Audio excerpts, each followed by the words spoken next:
네, 안녕하세요. 북포럼 340회 콘서트 고어 하은경 저자님 모시고 생방송 토크 지금부터 시작하겠습니다. 감사합니다. 와우, 오늘 분위기 좋습니다. 네, 공 이렇게 던져주시면 돼요. 네. 아, 좋아요. 좋습니다. 네, 팬클럽 많이 오셨습니다. 네, 그런 것 같습니다. 네, 오늘 즐거운 방송 만들어 보겠습니다. 그 전에 그 저자님 소개에 앞서 저와 함께 내용을 함께 구성하고 진행할 MC진 먼저 소개하겠습니다. 저는 책만 보는 바보 김PD 김영서입니다. 반갑습니다. 안녕하세요. 저는 책으로 더함과 나눔을 실천하는 남자 이현호입니다. 반갑습니다. 생각의 끝까지 나답게 노는 글 짓고 먹고 사는 김무영 작가입니다. 반갑습니다. 안녕하세요. 생생여사 한희경입니다. 오늘 여러분들과 즐거운 음악 여행을 떠나보도록 하겠습니다. 반갑습니다.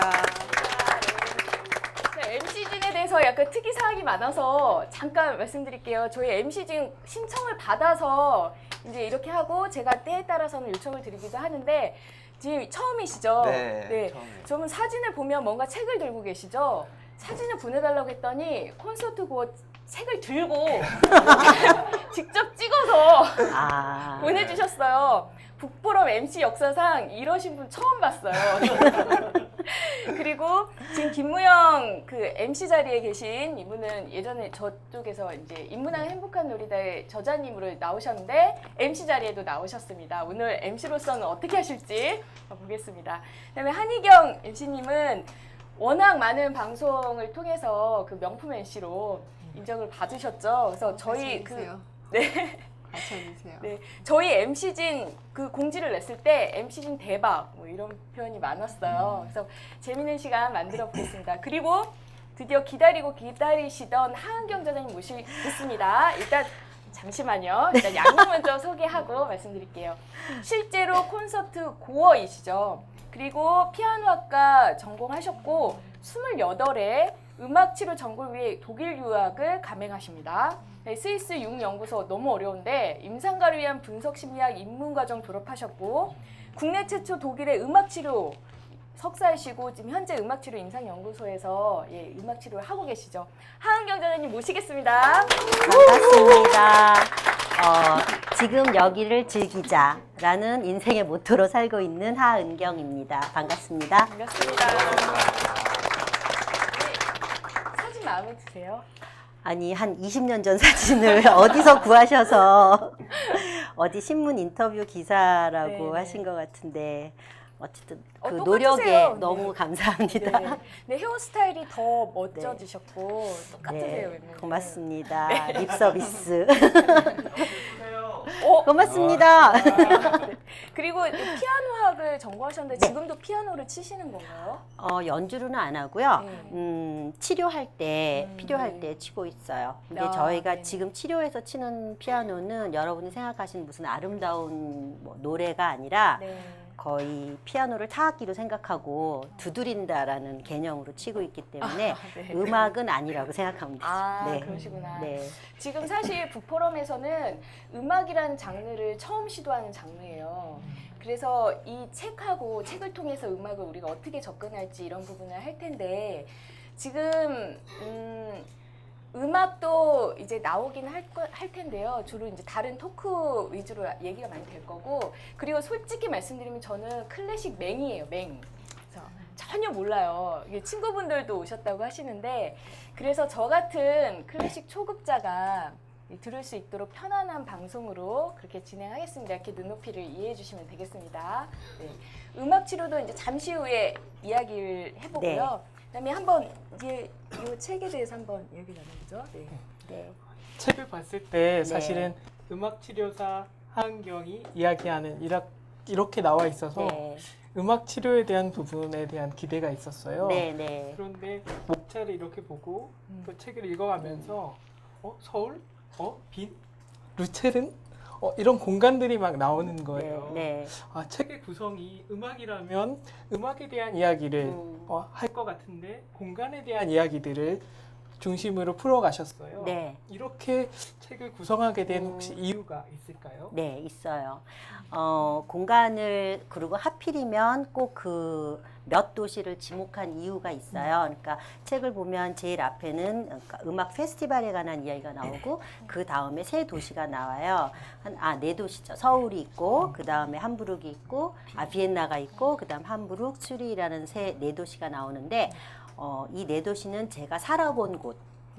왜냐하면 제가 유럽에서 공부를 하면서 여행을 되게 많이 다녔는데, 여행 가서 알던 그 도시의 얼굴과 제가 살아보면서 아는 도시의 얼굴이 굉장히 다르더라고요.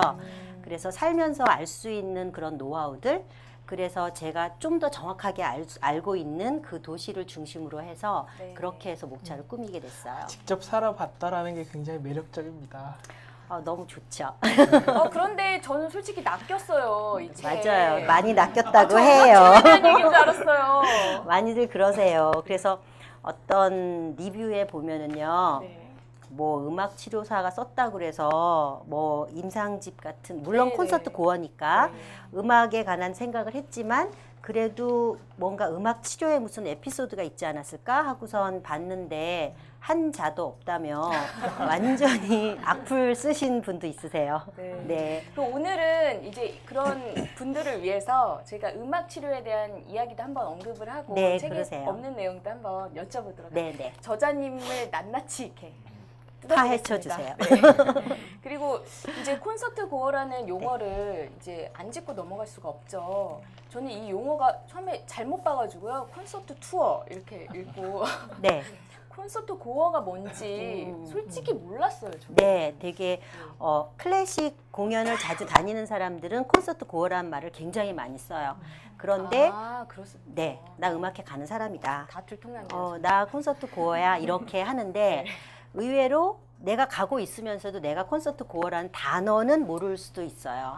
그래서 제가 사실은 책 제목이 네, 네. 정말 뭐를 해야, 책은 썼는데 제목을 어떻게 할까 너무 고민을 해서 저는 콘서트 고어의 입장에서 이 책을 썼기 때문에 콘서트 고어라는 제목을 쓰고 싶었어요. 근데 네, 네. 너무나 음악과 여행에 관한 이야기들 책이 많잖아요. 그렇죠. 그래서 그러니까 사이트에 들어가서 그러니까 네. 인터넷 서점에서 콘서트 고어를 쳐봤어요. 네. 아직 아무도 없는 거예요. 그래서 어떻게 이럴 수가 있지? 그래서 이건 내 거다. 그래서 얼른 제가 콘서트 고어를라는 것을 제목으로 쓰게 된 거죠. 뭐 이건 운명이야. 네. 그래서 그리고 너무 심플하고 그리고 콘서트 고어라는 단어를 또 여러분에게 알려드릴 수 있는 기회도 되고 네네. 그리고 또 제 스스로가 콘서트 고어의 입장에서 썼기 때문에 네네. 이 책에는 가장 어울리는 제목이 아닌가 하는 네. 생각을 했어요. 네. 네. 그래서 일단은 콘서트라는 게 다양한 장르의 음악을 네. 지칭하기도 하지만 네. 이 책에서는 주로 이제 클래식, 클래식. 쪽을 네. 다뤘단 말이죠. 네. 그래서 이 부분 먼저 한번 알아보겠습니다. 네. 저는 이제 솔직히 말해서 20대고 10대 많은 친구들도 비슷하게 느낄 건데 클래식 하면 어렵다, 재미없다, 따분하다 그런 네. 생각들을 많이 하는 것 같아요. 맞아요. 네. 그래서 그 부분에 대해서 작가님께서는 클래식이라는 걸 어떻게 이해하면 우리가 좀 더 쉽게 다가갈 수, 친구처럼 다가갈 수 네. 있을지 그거를 좀 이야기를 듣고 싶습니다. 네. 음악은 저도 10대에는 제가 고등학교를 옛날에는 이렇게 중심에 있는 숙명여고를 다녔어요. 세종문화회관 바로 앞에. 네. 그래서 거기에 공연장들이 좀 있어요. 시내에. 그래서 산울림 공연 고등학생들 가지 못하게 했는데 거기도 가열차게 다녔고 그러니까 제가 여기에도 보면 고등학교 때부터 세종문화회관 출석부를 냈다고 하지만 사실은 팝이나 락 음악도 굉장히 좋아하고요. 그러니까는 제가 피아노를 전공했기 때문에 클래식을 전공했기 때문에 클래식 음악에 조금 더 깊이감이 있는 뿐이지 음악이라는 것 하나는 사실을 말하지 않고 서로의 마음을 소통할 수 있는 거기 때문에 네. 어떤 장르의 음악이라도 상관이 없어요. 그런데 클래식이 어렵다고 하는 이유는 저의 개인적인 생각은 딱 하나예요. 음악이 길기 때문이에요. 그렇기 동감하세요? 네. 집중해야 되잖아요. 그러니까 우리 가요 3분에서 4분, 네. 뭐 뉴에이지 음악 거의 3, 4분, 5분에 다 끝나요. 네. 그러니까 네, 조금 맞아요. 딴짓하다가도 다시 그 음악을 몰입하고 그러면 이제 끝. 그리고 가사도 간혹 있으면 내 가요 같은 건 가사가 있으니까 내 심장을 팍팍 찔러주는 그런 가사들이 있으면 더 확 몰입이 되고 그래서 집중력에 그러니까 보통 사람 물론 성인들은 뭐 초등학교 아니면 초등학교 수업 시간은 뭐 40분 중고등학교 수업 시간은 뭐 45 이렇게 정해져 있잖아요. 아이들의 네. 집중력 때문에. 네. 그러니까 그런 것처럼 사실 이론적으로는 뭐 어른이 되면서 집중력이 1시간이 된다 하지만 사실 음악 하나를 들으면서 네. 그렇게 집중하기 쉽지 않죠. 그래서 클래식은 몰입하기 어렵기 때문에 그 길이 때문에 어렵다라고 생각하지 않나 하는 생각이 들어요. 저는 그리고 가지고 있는 생각이 클래식 음악회는 대부분 좀 비싼 것 같다는 생각이 네. 많이 들어요. 근데 그렇지 않아요. 아, 요즘에 그래요? 보면 네. 정말 요즘 대학생들이 열광하는 뮤지컬이요. 네. 너무 비싸서 저는 못 가요. 아. 거의 5만 원 이상 10만 원대의 티켓들을 거의 사더라고요. 근데 저는 음악회는 1년 전에 뭐 예약하면 얼리버드라고 해서 20, 30%씩 깎아주고 그렇게 하고 꼭 뭐 애써서 그 센터에서 좋은 자리에서 들을 필요가 없고요.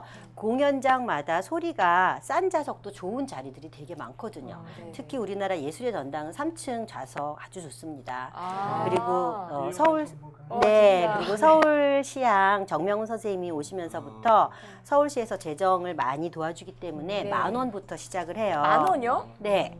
그게 그렇게 어딨지? 그리고 10,000원? 1년 네. 전에 보통 예매가 끝나기 때문에 네. 1년 전에 예매를 할 때 10%씩 다 DC를 해줘요. 그럼 9,000원이잖아요. 그럼 9,000원이면 3층 좌석에 앉을 수 있어요. 그래서 저는 주로 9,000원부터 시작해서 네. 제일 비싸면 한 5만 원짜리까지. 네. 그러니까 10만 원짜리는 운 좋아서 초대석. 그렇지 않고는 제 돈으로는 10만 원씩 내고 간 적은 없고요. 그리고 제 책에도 뭐 엄청난 콘서트를 갔다 뭐 이렇게 써 있는데 모든 것이 학생표 그 당시 뭐 5마르크였으면 58, 40, 4,000원, 네. 뭐 아. 8,000원, 9,000원 뭐 이런 거. 네. 그런 거지. 저는 콘서트라는 게 사람들이 우리 음악회 가자, 음악회를 본다라고 하지만 사실은 음악회는 들으러 가는 거잖아요. 그러니까 소리만, 음향 시설만 네, 네, 네. 그 공간을 먼저 가가지고 네. 그 공간을 한두 번 음악회를 간 다음에 어디에서 소리를 싸구려 좌석에서도 아 소리가 잘 들리는구나 하면 그 싼 좌석을 계속 고수하면 되는 거죠. 아, 그러면 여기는 어떻습니까? 여기서 만약에 음악회를 한다고 음향이요? 하면 네. 그거는 이제 연주를 직접 해보셔야 돼요. 아, 네. 그러면 뮤지션들이 내 소리가 많이 먹히는지 너무 많이 울려 퍼지는지 그런 거를 느껴요. 네. 그리고 내가 치는 소리를 이렇게 또 뒤에서 들어주고 네. 아 이 소리가 어디까지 잘 나간다 어느 자리에서 많이 먹힌다 네. 이렇게 얘기를 하면 네. 이제 뮤지션과 그 친구들이 의논을 해서 공연할 수 없는 곳이다 뭐 이런 것을 이야기하게 되겠죠. 나중에 네. 한번 여기 측정해 봐야 되겠네요. 여기도. 생각보다 이게 그 클래식이 쌀 줄 몰랐어요. 요즘 네. 저 같은 경우는 막 아이돌이나 막 10대, 20대들은 그런 거 가수, 팝 가수들 비싸죠. 좋아하잖아요. 그런 콘서트 한 번 가면 뭐 대부분 5만 원에서 맞아요. 20만 원까지 되거든요. 저도 그런 얘기 들었어요. 네.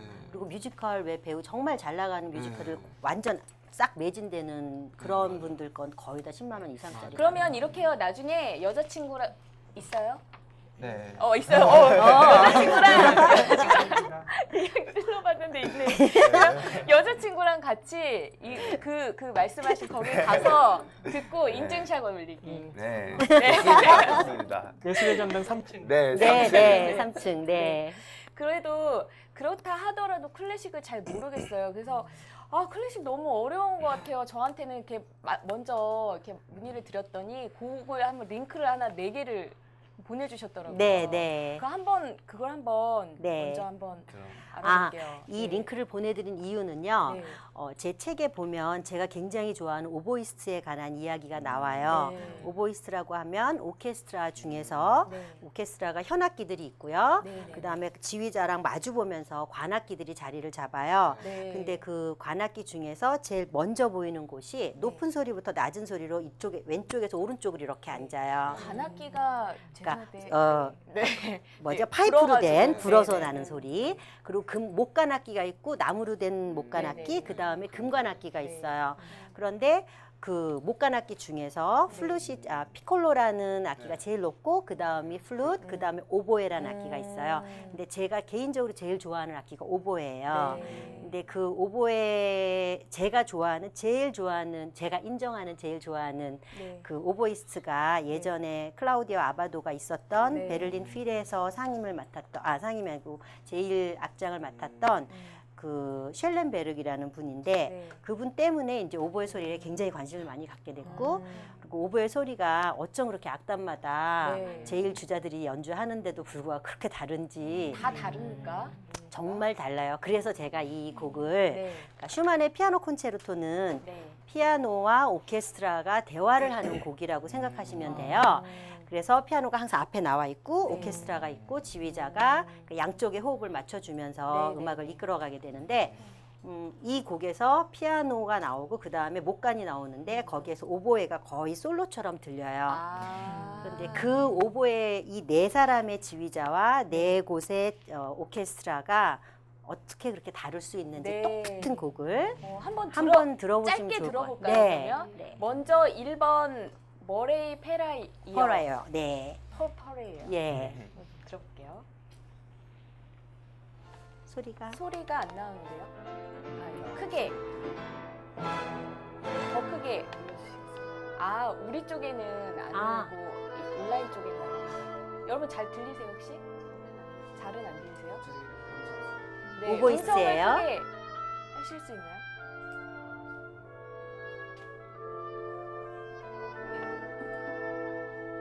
여기까지. 네, 여기까지. 계속 이 소리만 이제 들으시면 돼요. 네, 두 번째 링크 들려주세요. 네, 두 번째 링크. 근데 스피커가 안 될까요? 스피커가 안 돼요. 이거 1번이죠. 2번. 네, 2번. 지금 오보에 나와요.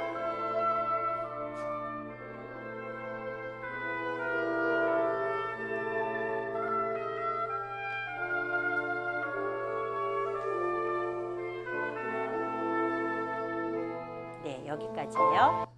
다음 세 번째. 지금 계속 이제 피아니스트들도 되게 인상 깊은데요. 네.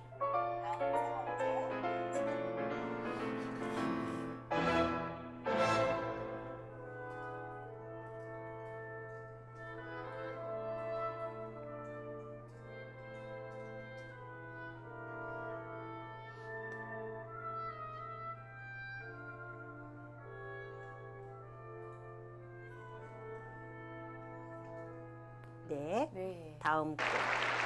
이거 마지막 건 꼭 들어야 돼요. 왜냐하면 클라우디오 아바도가 나오기 때문에 제가 제일 좋아하는 지휘자거든요.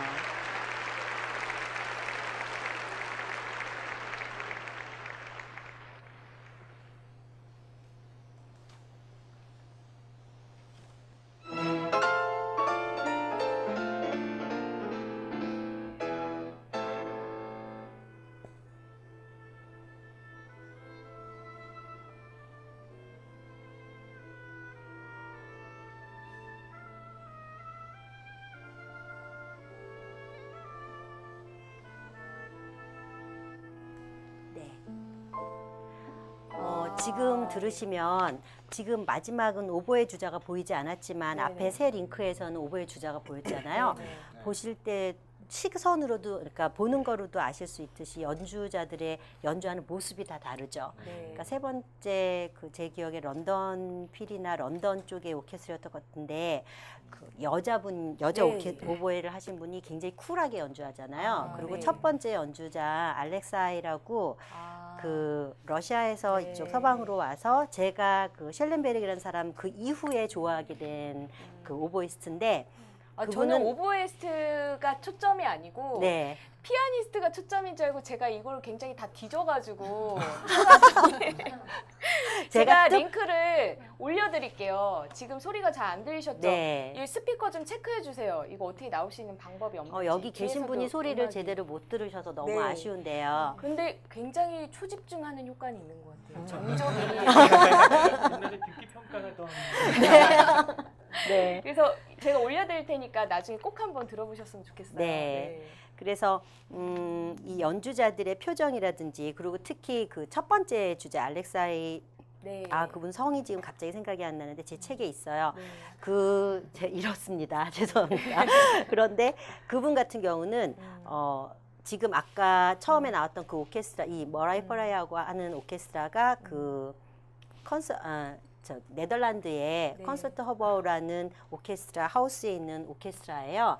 근데 그 팀은 항상 오케스트라 연주는 하게 되면 튜닝을 하게 돼요. 오케스트라 단원들이 네. 다 나와 있고 지휘자가 나오기 전에 악장이 나오고 그다음 바이올린 악장이 나오면 오보에 주자가 소리 A를 불어줘서 라라는 음으로 똑같이 이제 줄을 다 맞추게 되는데요.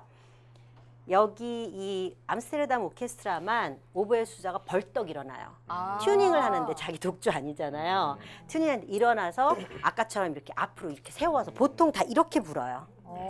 근데 이 사람이 이렇게 세워서 불면서 이제 연주를 한 아주 특별한데 소리도 아주 특별해요. 그 여기에서도 그 아까도 나오는 그렇게 거죠? 연주했죠. 아, 그러니까 그러니까- 다시 한번 봐야 되겠네요. 그러니까 지휘자가 아까 아바도 같은 경우는 똑같이 목간과 목간하고 하모니를 이루면서 네네. 오보에가 나오는데 네. 오보에의 그 소리를 끌어주는 지휘자가 있는가 하면 네. 그냥 목간 다 같이 통틀어서 하모니로 나와라 하는 아. 지휘자가 있어요. 아, 지휘자에 따라 다른 거예요? 네, 해석이 달라요. 그걸 해석이라고 하는 거죠.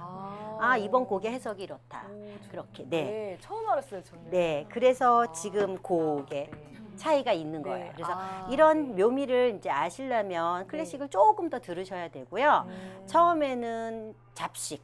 이 최고로 좋아요. 잡식. 네, 뭐라도. 그러니까 음악이라는 코드가 중요한 거지 네. 클래식이라는 코드가 중요하지 않아요. 가리지 네. 말고. 네, 뭐라도. 네. 그러다 보면 이제 편식하게 돼요. 네. 참 이상하죠. 뭐 아이들은 편식을 하다가 잡식을 하고 다 먹게 되는데 음악은 잡식으로 시작을 해서 점점 편식을 하면서 네. 아주 까다로워지고 아주 올라갈 네, 아주 까칠해지죠. 점점. 네. 저 상태를 보셔서 아시겠지만 저 진짜 모르잖아요. 저 같은 사람도 그 감이 이제 저자님만큼 알게 될 수도 있을까요? 그럼요. 아, 그래요? 그러니까 제가 제일 그러니까 음악 치료사로서 생각하는 가장 좋은 인간이 가지고 있는 가장 좋은 점 이거는 그리고 평등한 것 그것은 우리 몸에 5가지의 센서가 있잖아요. 그러니까 감각기관이요. 근데 그 중에서 귀는 늦게 시작해도 돼요. 아, 듣기를 귀가? 늦게 시작해도 돼요. 네. 네, 정말 경이로운 기관이에요. 네. 그래서 이 귀는 내가 50부터 나 음악 한번 들어볼까 하고 시작해서 한 2년 네. 하루에 1~2시간씩 몰입하시면 네. 바로 됩니다. 아. 네, 그런데 그 몰입의 정도가 네. 예를 들어서 나 이제 음악 들어야지 그러면서 잡식으로 시작하잖아요. 그러면서 설거지하면서 뭐 책 보면서 하시면 안 되고요. 음악만 들으시면서 몰입하셔야 귀가 점점 좋아지세요. 아. 깜짝 놀라실 거예요. 그러면 이제 보통 우리가 음악회를 가면 제 책에도 썼는데 그 음악의 오케스트라 특히 음악이 점점 마지막 부분에서 보통 클라이막스로 가면서 크레센도라고 하죠. 점점 커지는 거예요. 그래서 빰빠밤빠밤빠밤빠 궁짜궁짜궁 빰빠라밤 이렇게 끝나면 사람들이 와 하고 박수 확 쳐요. 그게 생체 리듬을 여러분이 모르시지만 음악으로 인해서 음악의 템포에 맞춰서 여러분의 심장 박동이 빨리 뛰게 돼요. 그래서 나도 모르게 박수를 치게 되는 그러한 그러니까 충동이 생기게 되거든요. 그런데 제가 아까 말씀드린 것처럼 편식이 생기면 이게 판단을 하잖아요. 그러니까 그때부터 이제 머리가 움직이죠. 가슴으로. 그리고 내 생체 리듬을 음악에 맡기지 않으니까. 네. 그럼 이것들은 어떻게 하고 이거 얼마나 잘하나 하면서 이렇게 꼬다보면서 이제 듣기도 하고 그러다 보니까 이 음악이 내 마음에 안 드는 해석이에요. 네. 그러면 아무리 크레센도에다 포르테시모로 끝나도 네. 박수 안 치게 되는 거예요. 그러면서 이제 이번에는 이거 표 날렸다 하면서 이제 집에 오는 거죠. 네. 정말 근데 몸이 반응을 하는 거네요. 네, 한마디로. 몸 진짜 반응해요. 진짜 신기하다. 그래서 음악 치료 처음 배우면서 이런 음악에 따른 생체 변화가 있어요, 우리 몸에. 네, 네. 그래서 그거를 이제 제가 체험하기 위해서 음악회에 가가지고 이렇게 앉아서 음악을 몰입하면서 저도 스스로도 되게 많이 느껴요. 그런데 옆 사람들 이렇게 관찰하면 그 옆 사람들의 호흡 소리, 네. 호흡의 깊이, 그리고 리듬감 이런 것들이 음악에 많이 따라가고 있어요. 여러분들이 관찰하실 수 있어요. 음악회에서 옆 사람을 관찰하기도 하는 거군요. 네, 귀로 관찰하죠. 근데 저희가 듣기로는 어린아이들 네. 음악도 어릴 때부터 시키라는 게 네. 이 귀가 빨리 열릴수록 좋다 그러잖아요. 그렇죠. 그렇죠. 네. 나이 들어서도 음악을 모르는 사람이 네. 늦게라도 네. 청음을 할 수 있게끔 계속 하게 들을- 되고 그리고 네. 열린다는 거죠. 예를 들어서 그 귀가 다치는 시기가 있어요? 다치지 않아요. 그냥 자기가 개발한 만큼만 가지고 있는 거죠. 개발은 무한대라고 생각해요. 그러니까 듣기만 하면 개발이 계속 되는 거죠. 그래서 귀가 점점 예민해지는 거죠. 네. 지금 귀 얘기가 나와서 그런 건데 좀 무거운 주제지만 사실 저희 쪽에 이제 지금 문자 타이핑 봉사를 해주고 계시고 네. 현재 지금 청각 장애가 있으신 아, 노인분들이 같이 계세요. 네. 그래서 제가 이 주제를 하면서 사실은 굉장히 좀 마음이 한켠으로는 좀 무겁기도 무겁죠. 하고, 네. 근데 음악 치료를 할 때 좀 노인분들에 대해서 어떻게 혹시 접근하신 사례가 있는지. 저 개인적으로는 네. 청각장애인하고 음악 치료를 해본 적은 없고요. 네네. 제가 유학을 가기 전에 청각장애인과 그분한테 음악을 가르쳐 드린 적은 있어요. 음악을 하긴 베토벤도 안 네, 들려서 네. 한 것처럼요. 그런데 네. 그러니까 청각에 대한 이야기를 다시 네. 잠깐만 해드리면은요. 그러니까 사람이 그러니까 배 안에서 소리를 인간이 배 안에서부터 소리를 듣게 되는데요. 임신 5개월 차가 되면 귀가 거의 다 완성이 돼요. 그래서 사람들이 퇴교가 중요하다고 하는 이야기예요. 그래서 그때부터 소리를 듣는데 네. 뱃속에는 물하고 같이 있잖아요. 그러니까 양수 안에 아기가 둥둥 떠 있잖아요. 그래서 아기들이 듣는 소리는 우리가 듣는 소리랑 달라요. 그래서 아이들은 물을 통해서 전파되는 이 소리는 파장이거든요. 네네. 이 파장을 아이들이 감지를 하는데 네. 귀가 5개월이 돼서 완성이 됐다고 하는데도 우리처럼 그러니까 귀 안에는 두 가지 기능이 있어요. 세반고리관이라는 게 있고 여러분 잘 아시는 달팽이 관이라고 두 개가 있는데 소리를 감지하는 곳은 달팽이관이에요. 네. 세반고리관은 왜 세 개인지 아세요? 왜 반쪽짜리 고리가 세 개가 있을까요? 그래서 세반고리관이거든요. 과학 시간으로 갑자기. 네, 갑자기 연결했죠. 네. 근데 되게 이거를 알면 귀가 왜 그러니까 귀 안에는 세반고리관이 있어, 뭐 달팽이 이렇게 그러니까 주입하지 말고 왜 세 반쪽의 고리관이 세 개일까를 알려주면 네. 절대 안 잊어버릴 것 같아요. 그러니까 평형감각. 네, 평형 감각을 네. 컨트롤하는 곳이거든요. 세 곳은 네, 3D예요. 3D? 네, 위아래, 아. 좌우, 앞뒤. 아. 왜냐하면 인간이 3차원의 세계에 살고 있기 때문이에요. 그러니까 이 평면에 살지 않고 네. TV나 이런 모니터는 평면이잖아요. 그러니까 우린 공간 안에 살기 때문에 이 공간을 감지할 수 있는 능력, 세반고리관을 가지고 있는데 그것 또한 3차원이어야만 네. 우리가 감지하기 때문에 네. 세 개의 반고리를 가지고 있는 기능으로 이제 점점 발달하게 된 거죠. 우리의 귀는 입체적이라는 뜻이 입체를 그러니까 컨트롤할 수 있는 기관이 세반고리관이고 소리를 듣는 것은 달팽이관이에요. 근데 달팽이관에는 약간 융탄자 같이 막 섬모들이 있다고 해요. 저도 들여다보진 않았어요. 그런데 거기에 이렇게 젤리 같은 것이 이렇게 있는데 애기 뱃속에 있을 때는 이 젤리가 완성되지 않은 상태로 태어나요. 네. 근데 바깥의 파장을 감지하려면 네. 이 젤리가 소리를 민감하게 이렇게 예민하게 수용해 줘야 되는데 그것은 생후 1년이 돼야 돼요. 그러면 애기들이 소리를 배 안에서 듣는다고 하고 네. 그리고 애가 나오면 엄마들이 나중에 얘기하면 다 듣고 이렇게 반응하잖아요. 네. 그 이상하잖아요. 얘네 그럼 귀가 완성이 안 되는데 어떻게 들을까? 그 이유는 애기 때는 뼈와 피부로 들어요.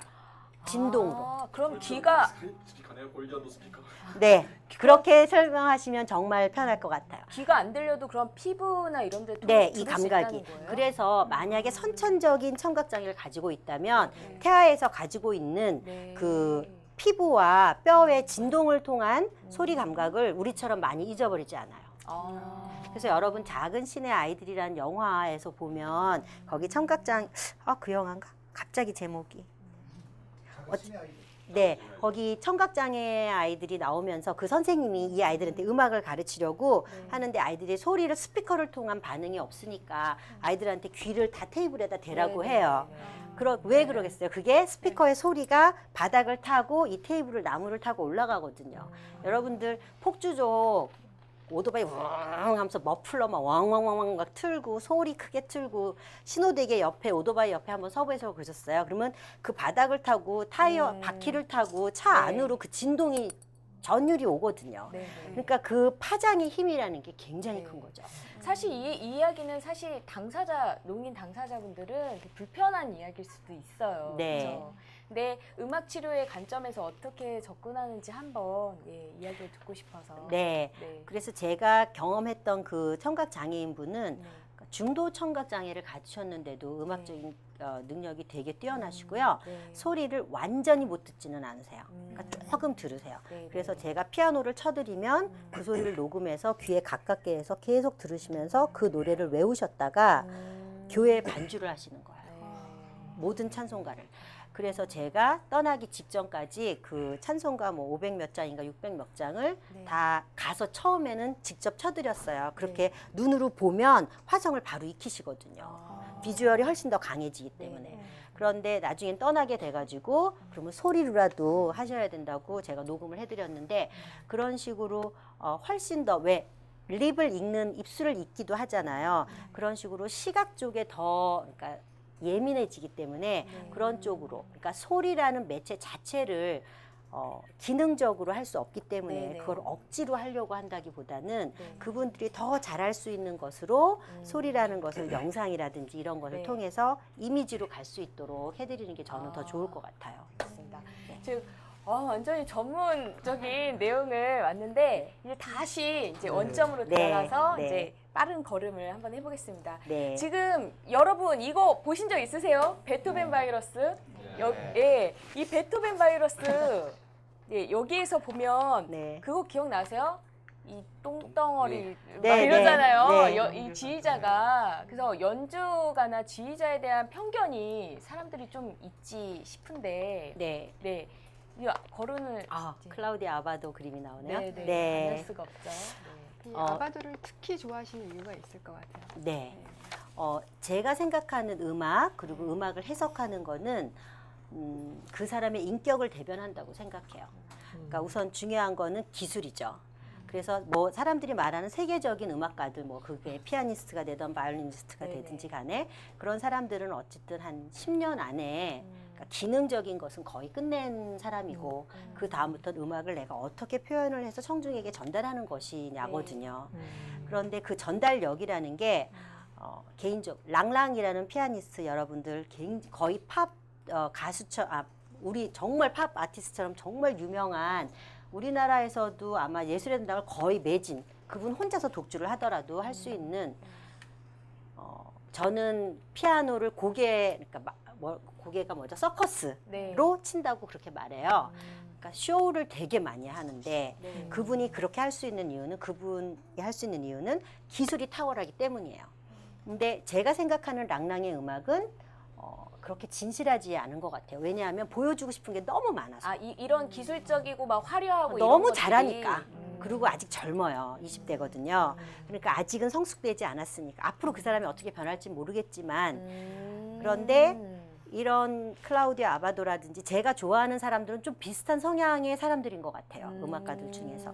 지난주에 우리나라를 왔다 간 안드라스 쉬프라는 분도 계시고 피아니스트세요. 네. 그리고 키신 엊그저께 일요일에 왔다 갔던 키신. 네 그분은 거의 뭐 예, 여기 네. 키신 지금은 너무 살이 쪄가지고 좀 못 알아보실 거고요. 이때는 아주 젊었을 때 사진인데 키신도 우리나라에서 전석을 매진시킬 수 있는 유일한 음악 피아니스트예요. 굉장히 진실해요. 그러니까 그러니까 여러분들도 글을 써본 사람도 아실 거예요. 진실하게 쓴 것과 남을 보여주기 위해서 쓴 것, 예술도 마찬가지인 것 같아요. 내가 이렇게 잘하는 거를 너희한테 보여줄게 하면서 치는 연주와 내가 생각하는 음악은 이런 거야 라고 내가 아는 만큼 진실하게 연주를 한 것은 청중에게 그게 전달이 되더라고요. 그래서 그게 느껴져요. 고맙습니다. 공감. 아는 만큼 진실하게라는 말이 참. 네. 그래서 그게 너무 이렇게 정말 뼈저리게 느껴지고요. 그리고 그런 사람들의 음악을 듣고 저는 또 흥분을 되게 잘하거든요. 그러신 것 같아요. 오늘. 그래서 어렸을 때도 세종문화회관 뒤를 막 다 싸돌아다니고 네. 그리고 막 뒤에 막 비밀 통로로 내려가서 경비 아저씨한테 안 즐기려고 막 숨어가지고 사인 받고 근데 요즘에는 예술연대 사인회 하면서 딱 이렇게 정식으로 의자를 딱 펴놓고 쫙 줄 서서 봤는데 옛날에는 그럴 때도 있었지만 없을 때가 더 많았거든요. 그러니까 제가 미칠 것 같은 거예요.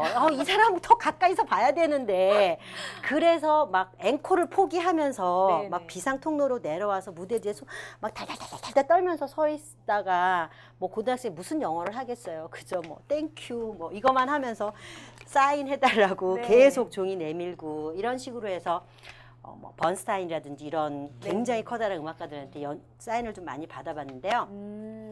이렇게 업되는 것 때문에 네. 우리나라에선 무대 뒤에 가는 게 좀 어려워요. 네. 근데 유럽에서는 제가 있을 때만 해도 무대 뒤에 가는 게 안 가요, 유럽 사람들은.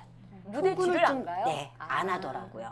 그냥 거기서 딱 이렇게 하고 끝, 안녕, 이거예요. 아, 정말 음악만 딱 즐기고. 네, 정말 쿨해요. 그리고 관객들, 우리나라 큰 뮤지션들이 한국에 와서 제일 놀라는 게 뭐냐면 우리나라 관객은 너무 젊다는 거예요.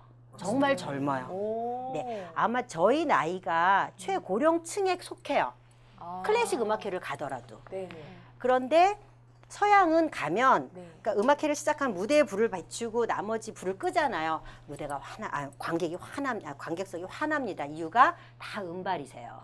그래갖고 이게 조명이 꺼져도 훤해요. 그러니까 그만큼 연령대가 아주 높은 사람들만 오시는 거예요. 왜 그럴까요? 그분들 이제 은퇴하시고 아. 그러니까 자기네 생활의 여유를 이제 음악회를 가시는 시간을 그렇게 네. 쓰시는 거죠. 그러면 여기 동양 한국은 어떻게 보면 그 말 반대로라면 젊은데도 그런데 시간을 쓴다는 네, 거예요? 그래서 우리나라에 찾아온 뮤지션들이 한국 관객 굉장히 좋아하고요. 우리나라에 키신이 처음에 왔을 때 네. 저는 키신 광팬이어갖고 연주를 따라다녔거든요. 그런 저처럼 따라다니는 키신 국제 클럽이 있습니다. 그래갖고 거기에 또 그 클럽 매니아들을 아니, 만나요. 아니 무슨 그런 뭐라 해야 되지? 오빠들 하는 네, 그런 바죠. 키신 바. 네. 그래가지고 네, 국제 바예요. 그래가지고 저는 여기에 이 바들에 비하면 저는 바도 아니에요. 명함 못 내밀어요. 저는 유럽에 있으니까 유럽에 있는 음악회만 정말 쫓아다녔어요. 그런데 거기 오는 바 중에 특별히 일본인들, 아. 그들은 아메리카도 갑니다. 유럽에 있으면서 아메리카도 가고 일본에 가면 자기 나라에 또 가고 네. 그래서 결국은 어떤 식으로 눈도장을 찍냐 하면 제 처음에 나오잖아요. 일본 애들이 딱 무대 뒤를 내가 흥분해갖고 막 들어갔는데 일본 애들 손에 다 뭐를 들고 있는 거예요. 뭐요? 뭔데요? 뭐가요? 선물을 주는 거야, 키스한테.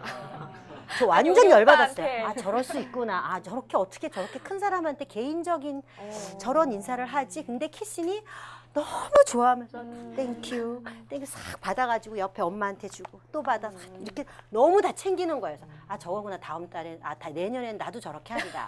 그래서 저는 그날 인증샷 딱 찍고 네. 그 다음에 사진 인용하고 네. 그리고 선물 사서 그 다음에는 사진과 함께 작년에 당신과 찍은 사진 하면서 딱 주고 눈도장을 또 찍었어요. 근데 이렇게 키신하고 밀접한 사람들은 베르비에라는 축제를 꼭 가요. 아, 왜냐하면 네. 웬만한 큰 도시에서는 키스는 메르비에가 어디에 있는? 스위스에 있는 스위스에서 불어권에 있는 네. 불어권이라 그러면 동쪽이에요. 네. 동쪽에 있는 아주 작은 산골이에요. 음. 근데 그 산골에서 여름마다 축제가 네. 열리는데 천막에서 열려요. 네. 그래서 산 해발 1,500m 정도 되는 곳이에요. 그러니까 스키 리조트로 유럽에서 제일 비싼 곳이래요, 베르비에가. 네. 그런데 여름에 놀잖아요. 스키 리조트니까. 그래서 아. 얘네들이 이거를 우리가 그러니까 어차피 뭐 빌라 집 호텔도 다 있으니 여름에도 좀 써먹어야 되겠다. 네네. 그래서 이 사람들이 여름 페스티벌을 유치를 하게 돼요. 그래서 스위스의 제일 부자들이 은행가들이잖아요. 네. 그래서 은행의 스폰서를 잡고 그래서 이 페스티벌을 이제 운영을 하게 되는데 네.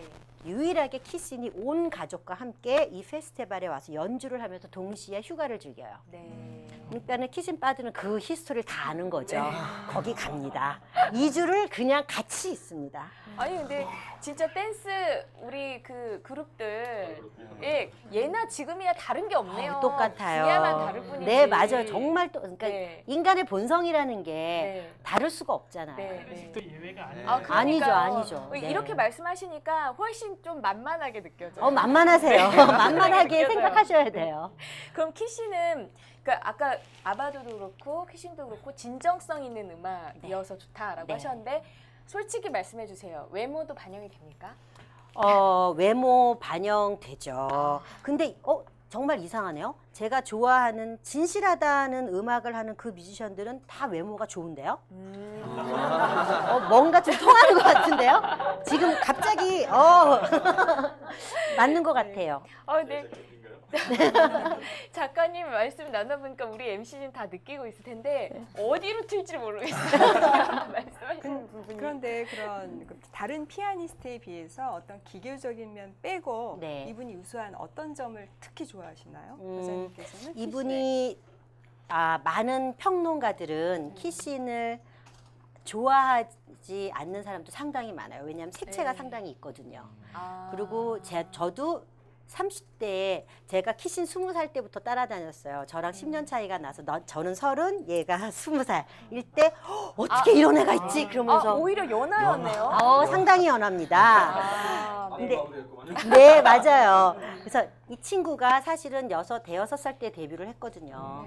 그런데 20살 때 이 친구의 연주를 19살 때 이 친구의 연주를 TV에 중계되는 걸 보고 너무 충격을 받아서 이 사람의 연주는 무조건 가야 된다. 네. 20살 때 연주를 제가 직접 가서 이제 보기 시작해서 20, 21, 23 뭐 이렇게 쭉 갔어요. 근데 20살 때 첫 번째 무대를 보고 제가 느낀 게 이 사람이 신동이거든요. 천재로 데뷔를 했어요. 네. 어렸을 때. 그래서 이 사람의 연주를 20살 때 이렇게 보는데 너무 불안한 거예요. 인간 같지가 않아요.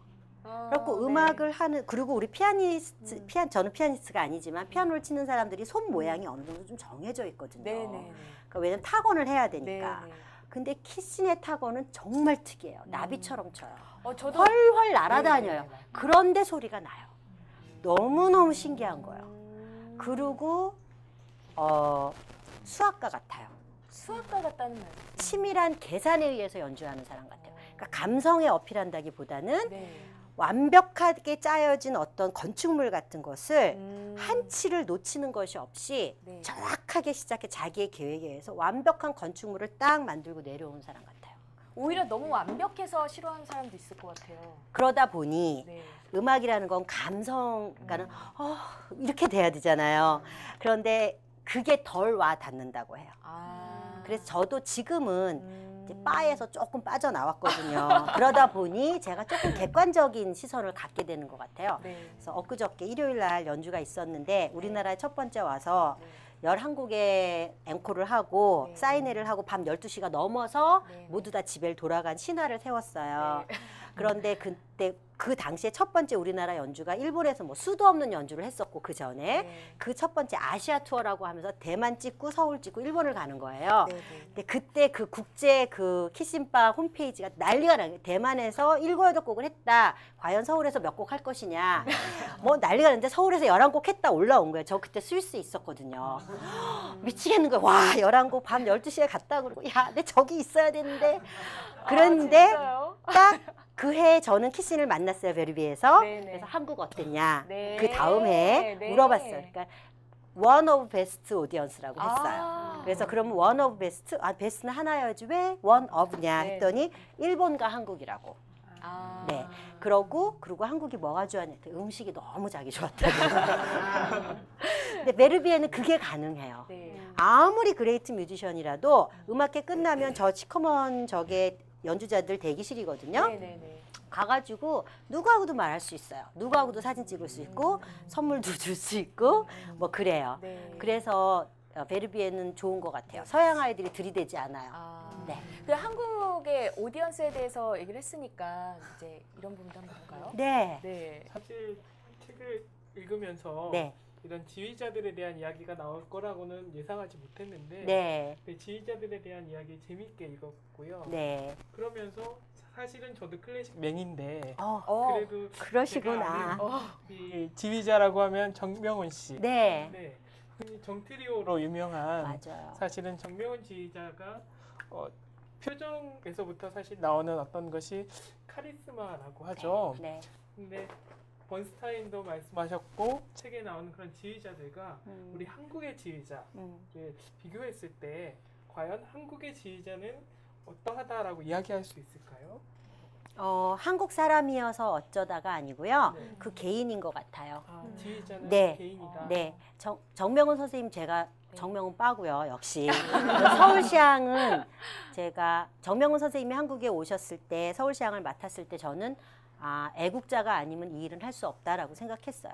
왜냐하면 그 네. 전에 서울시향의 실력을 제가 알고 있었기 때문에 네. 정명훈 선생님은 세계적인 유수의 오케스트라를 지휘를 하는데 어떻게 이 답답한 애들을 하려고 가시나 그렇게 똥덩어리. 걱정이 딱 똥덩어리입니다. 그래서 이 사람이 와서 오디션을 해서 새로운 뮤지션을 다 바꾸면서 기존의 서울시향 사람들의 뭐 반란도 많았고 처음에 굉장히 이슈화 됐었어요. 그런데 어떤 발전을 위해서 어떤 욕도 다 들으시면서 어떤 새로운 시도를 하고 그리고 10,000원부터 시작하자. 그렇게 해서 클래식의 대중화를 위해서 애쓰시고 그리고 음악적인 해석력을 저는 굉장히 좋아하는데요. 네, 그래서 정명훈 선생님하고 서울시향의 부지휘자가 있어요. 성시연 씨라고 여자세요. 근데 세계적으로 여자 지휘자가 그렇게 흔치 않아요. 그리고 잘하는 지휘자가 많지 않아요. 그런데 성시연 씨는 정말 잘하세요. 저는 개인적으로 네. 정명훈 씨가 서울시향의 프로그램을 보면 정명훈 씨가 모든 연주를 할 수가 없기 때문에 네. 외부에서 지휘자를 초대하기도 하고 성시연 씨가 맡기도 하는데 저는 성시연 씨가 저는 다 했으면 좋겠어요. 정명훈 씨와 성시연 씨 그냥 그렇게 하면 되는데 네. 왜 검증되지 않은 외국인 데려와서 비싼 굳이. 개런티 주며 완전 짜증나요. 그래서 우리 서울시향 정말 이제 잘하거든요. 세계적인 수준이에요. 그렇기 때문에 저는 성시연 씨하고 훨씬 더 많은 공연을 하기를 원해요. 개인적으로는. 네. 새로운 정보예요. 저희 네. 사실 지휘자의 부분은 굉장히 조금 할당을 했는데 벌써 이렇게 됐는데 네. 재미있어서 끊지를 못하겠어요. 아, 이 끊어주세요. 지휘자분이. 얘기가 너무 많아지면. 그래서 한번 우리 자부심을 가지고 우리 서울시향부터 한번 네. 한번 가보자고요. 우리. 네. 네. 네. 그러면 우리 진짜로 이 부분은 클래식에 대한 어떻게 볼 것인지 이렇게 잠깐 접근을 해봤는데 이번에는 진짜 우리도 한번 콘서트 고어 이런 걸 한번 해보고 싶어요. 그래서 음악을 어떻게 들을 것인지 이거 한번 이제 알아보도록 할 텐데. 네. 그 작가님께서는 책에 이제 쓰셨듯이 43개 곳을 다니면서 음악 여행을 하셨잖아요. 세셨어요, 숫자를? 네. 저도 몰랐어요. 네. 진짜요? 네, 몰랐어요. 와. 근데 43? 43개의 곳을 다니면서 음악 여행을 열심히 하셨는데 네. 그 중에서 작가님께서 특히나 좀 애착이 가는 그런 네. 음악 여행이 있었다면 그게 왜 그렇게 애착이 갔는지 좀 아, 듣고 싶어요. 이렇게 하죠. 딱 한 군데 네. 추천해 네, 주신다면 우리 중에 여긴 꼭 한번 가봤으면 네. 좋겠다. 약간 양면성이 있어서 두 곳을 설명드려야 될 것 같아요. 네. 그러니까 하나는 지금 이제까지 얘기한 베르비에라는 그 시골. 왜냐하면 우리나라의 대관령 음악제라고 여름에 있어요. 대관령 음악제. 네, 여름에 네. 8월 첫째 주와 둘째 주에 이루어지는데 지금은 정트리오 말씀하신 정명훈 선생님, 정명훈 선생님 바쁘시니까 빠지고 정경화 선생님 바이올리니스트, 정명화 선생님 첼리스트 두 분이 네. 거기 감독을 맡으셨어요. 두 분은 굉장히 유명하신 네. 세계적인. 그렇죠. 네. 그래서 아시네요, 맹이라고 하시면서. 네. 몰라요. 조사했어요. 네네. 그래서 그분이 이끌어 가시는 축제인데 베르비에를 아마 그림 삼아서 만들지 않았나. 그러니까 대관령도 우리 인간이 제일 살기 좋다는 해발 700m에 있고 한여름에 가도 정말 시원하고요. 그리고 그 공연장이 너무 잘 만들어져 있어요. 그리고 거기도 텐트하우스가 있어요. 근데 텐트하우스에 지붕을 뚫어놨어요. 그래서 여러분 옛날 전축을 보면 이렇게 뭐라 그래 꽃갈같이 생겼잖아요, 소리통이. 그래서 그것처럼 만들어서 위를 뚫어놔서 거기서 대관령에 바람이 들어와요. 네. 그래갖고 음악회를 이렇게 들고 있으면 등 뒤로 바람이 이렇게 지나가요. 그러니까 그 천혜의 자연을 그대로 이용해서 에어컨을 틀지 않고 네. 너무 좋은데 그것이 모체가 된 것이 아마 베르비에를 생각하지 않았을까 해요. 근데 베르비에가 사실 문화라는 건 돈과 직결돼 있잖아요. 그래서 재단이 흔들리면 좋은 뮤지션을 부를 수가 없고 그러다 보면 축제의 퀄리티가 조금씩 떨어지기 시작하고 그렇게 되더라고요. 그래서 베르비에가 지금 서서히 그렇게 되는 것 같아요. 베르비에가 어디? 아까 스위스 산골. 네. 모르시는 분들. 네, 맞습니다. 잘하셨어요. 그래서 그 스위스 산골에서는 지금은 조금씩 좀 떨어지나 베르비에를 너무 멀고 그렇지만 스위스를 한번 여행 가는 길이라면 기왕이면 7월 셋째 넷째 주를 맞춰서 가서 거기를 가시면 좋고 티켓은 4월 말쯤에 예매를 하시면 돼요. 홈페이지에서 다 돼요. 그래서 가시면 되고 그거를 만약에 못 가시면 대관령 축제를 저는 정말 권해드리고 싶어요. 우리나라 20대에 세계적인 연주자들이 굉장히 많이 있는데 대관령에 가면 다 만나실 수 있어요. 네, 그리고 프로그램이 굉장히 잘 돼 있고 네. 그리고 또 한 곳은 네. 제가 굉장히 애착을 가지고 그리고 키신 때문에 알게 된 그 베르비에이기 때문에 너무 좋아하는 곳인데 지금 그 퀄리티가 좀 떨어져서 제가 조금 요즘엔 별로 가고 싶지 않은 곳이 됐고 또 다른 곳은 루체른이라는 곳이에요. 네, 거기는 독일어권, 스위스의 독일어권에 있는 도시예요. 호반 도시예요. 네. 베르비에는 산 위에 있고 여기는 호수를 끼고 있는 도시예요. 네. 근데 루체른은 한국에서 유럽 여행 간다 그럼 루체른 다 가세요. 그만큼 유명한 관광지예요. 네. 그런데 그 루체른은 지금은 뭐랄까 너무 도도해졌어요. 왜냐하면 돈이 너무 많이 들어왔어요. 네, 장사가 너무 심히 잘 되고 네. 그리고 그 스폰서를 일본 사람들이 엄청나게 하고 있어요. 네. 그래서 인종차별을 또 합니다, 그들이. 그래서 일본 사람들한테는 일본의 이 악단이 전체가 여름 페스티벌이 끝나면 이 통째로 엑기스만 뽑아서 일본을 가요. 아. 일본에 못 오신 분들 저희가 가드리겠습니다. 거의 이 수준이에요. 그렇게 하고 있어요. 그만큼 돈의 흐름에 따라 이 문화는 네. 정말 좌지우지할 수 있다는 거죠. 아. 그래서 루체르는 너무 도도하고 그리고 거기는 조금 옷도 좀 신경을 쓰고 가야 되고. 그러나 우리가 진짜 생각하는 클래식은 이렇게 돈 있는 사람들이 가는데 딱 그런 네, 곳이네요. 네, 치장 좀 해줘야 되는데. 그러나 3층 가는 사람들은 다 청바지입니다. 그거는 뭐 예술현장도 마찬가지고요. 네, 예술현장 네. 1층 가시는 분들 다 예쁘게 하고 가시고요. 네. 그리고 어느 음악회장이나 로얄석이라는 곳은 대부분 초대석으로 가시기 때문에 다 있는 분들끼리 아름아름 초대하시고 그러잖아요. 네. 그러다 보니 아름답게 하고 가시고요. 네, 네, 네. 그리고 나와서 뭐 이렇게 와인 한 잔씩 하시고 네. 또 들어가시고 이렇게 하는데 네. 우리나라 3층도 마찬가지 그리고 서양의 3층도 아. 다 학생들이 가기 때문에 치장 전혀 네. 신경 안 쓰셔도 되고 네, 네. 유럽은 마늘만 그 전에 안 드시고 가시면 되겠어요. 네. 네.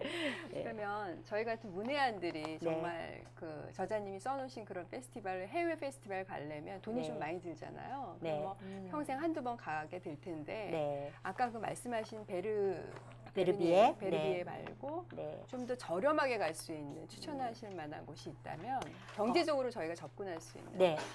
유럽의 모든 축제의 티켓은 2, 3만 원부터 시작해요. 그러니까 아. 티켓값 때문에 내가 음악회를 못 가겠다. 그거는 사실은 핑계예요. 오, 정말. 네. 비행기 값이 중요하겠네요. 그것 때문에 돈이 드는 거예요. 그러고 네. 그렇지만 학생들이면 학생 비행기 값 싸잖아요. 20대들은. 그러니까 그런 게 있고 그리고 일단은 여행이라는 것은 숙박 때문에 돈을 먹고 자는 것 때문에 돈이 많이 들지 내가 페스티벌에 참가한다고 그것 때문에 엑스트라 페이먼트 많이 올라가는 건 아니에요. 네. 저자님 그러니까 거기서 숙박도 하시고 음식도 사서 드시고 꽤 오랫동안 계시더라고요. 네. 그러려면 비용이 많이 드는데 네. 우리 같은 경우에는 짧은 시간 안에 이렇게 좀 경제적으로 가는 그런 걸 또 원하는. 진짜 희경 쌤은 가실 것 같아요. 진짜로. 저는 가고 싶어요. 네. 아까 네. 책에서 보니까 그 짤즈부르크 저기 페스티벌 같은 네. 거 우리 사운드 오브 뮤직의 그 어, 배경이 됐던 네. 뭐 그런데 정말 가고 싶거든요. 거기는 유스 호스텔이 있어요. 아, 그래요? 네, 그런데 그래서 좀 경제적으로 가려면 너무 좋죠. 유스 호스텔에서는 밥도 네. 해 먹을 수 있어요. 아. 그래서 그리고 여행을 가면은 3끼를 드시면 안 됩니다. 왜냐하면 유럽은 사 먹는 게 너무 비싸요. 네. 미국은 진짜 사 먹는 게 싸요. 네. 우리나라만큼 5,000원에 해결이 되는데 유럽은 매식을 한다? 5,000원에 해결되는 곳은 거의 없어요. 네. 5,000원에 하시려면 슈퍼에 가셔서 빵 사시고 버터 사시고 잼 사셔서 발라서 드시면 되고요. 그리고 유럽은 아이스 커피라는 게 이제 들어간 지 오래되지 않았어요. 왜냐하면 덥지 않기 때문에. 근데 이제는 이상 기온으로 유럽도 너무 많이 더워져서 물을 이제는 냉장고에 넣어놓는데 예전엔 냉장고에 넣어놓는 게 없어요. 근데 저는 보시다시피 업이 잘 되기 때문에 더위를 많이 타거든요. 네. 그러면 유일하게 시원한 드링크를 마실 수 있는 게 우유예요. 우유는 냉장고에 안 넣어놓으면 팔 수가 없잖아요. 네. 그래서 저는 미숫가루를 가져가서 슈퍼에서 우유를 사서 미숫가루 타가지고 네. 마시고 오이 사서 고추장 딱 발라서 먹고 그런 식으로 끼니 해결할 수 있어요. 저 저자님 따라서 한번 가보고 싶어요. 네. 그리고 유스 호스텔에서 자고. 그런데 유스 호스텔은 제가 보기엔 정말 젊어서 할 수 있는 일인 것 같아요. 왜냐하면 도미토리라고 해서 여러 명이 한꺼번에 자잖아요. 그러니까 나이 들면 이 또 잠기가 예민해집니다. 그래서 여러 명이 낯선 아이들하고 자려니 네. 얘네들 또 20대 애들 들어와가지고 밤새 놀고 막 이런데 저는 그 다음날 음악회가 좀 피곤한 거예요. 근데 요즘에 유럽의 유스 호스텔은 독실이 있어요. 네. 그거는 4만 원 돈 정도 주면 네. 호텔보다는 훨씬 싸죠. 오, 그러게요. 네, 그래서 미리 부킹만 하면 독실을 예약하면 4만 원 돈에서 4, 5만 원에서 네. 짤즈부르크는 그게 가능해요. 아, 지금 생각난 건데 혹시 네. 팬카페가 있잖아요. 국제적인 팬카페 안에서 뮤지션들 이 모여서 한꺼번에 이렇게 생활하는 그런 건 없나요? 그러지는 그때만 않아요. 공부식으로. 네. 아, 스터디요? 같이. 공구. 네. 제가 팬클럽처럼, 보기에는 네. 공구는 우리나라에서만 하는 것 같아요. 아, 그래요? 이번 기회에 그냥 한번 퍼뜨려 보는 것도 좋죠. 좋은데 예를 들어서 키싱바들도 보면은요. 네. 각자 와요. 아. 네. 그리고 베르비에는 가면은 1년 처음 온다는 사람 거의 만나기 힘들어요. 거기는 한 번 오면 빠지는 곳이거든요. 그래서 뭐 10년 동안 매년 여름에 6주의 휴가 중에 2주를 여기 와서 계속 사는 사람. 대부분 그런 사람들이고 연령층도 되게 높아요. 네. 그렇게 매니아들이에요. 재밌네요. 근데 작가님께서 아까 그 이제 한희경 선생님께서도 질문을 하셨지만 그 사운드 오브 뮤직 네. 그쪽 얘기하셨잖아요. 네. 근데 제가 듣기로는 사운드 오브 뮤직이 실제로 영화로 찍은 곳하고 현장이 너무 거리감도 있고 잘 따로따로 찍어가지고 스튜디오 촬영도 있고 네. 그리고 없는 것도 많고 그래서 네. 실제로 기대를 하고 가면 조금 실망을 한다는 얘기를 들었어요. 아, 그래요? 네, 근데 혹시 뭐 기대 이하여서 좀 실망하셨나? 뭐 저는 그런 그렇지 얘기. 않았던 것 같아요. 그러니까 미라벨 플라츠라고 해서 짤즈부르크에 가시면 거기가 이제 우리나라도 구도시 신도시가 이 강남이 이제 신도시고 네. 명동이 구도시잖아요. 네. 그것처럼 대부분의 구도시는 역 앞에 있어요. 기차역에 딱 내리면 바로 앞에 펼쳐지는 길들이 대부분 구도시고 거기가 이제 좁아지면서 조금 옆으로 가면서 신도시를 만드는데 그 미라벨 플라츠라는 것은 구도시 쪽에 있어요. 네. 그러면 그 궁전, 그러니까 거기 관광 명소기 때문에 그 앞에가 사운드 오브 뮤직 투어 쫙 있습니다.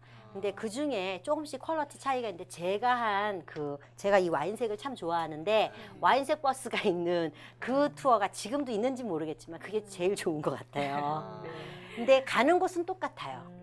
그런데 제가 간 곳치고 제가 실망한 곳은 없어요. 왜냐하면 실제로 있었던 바로 그곳들.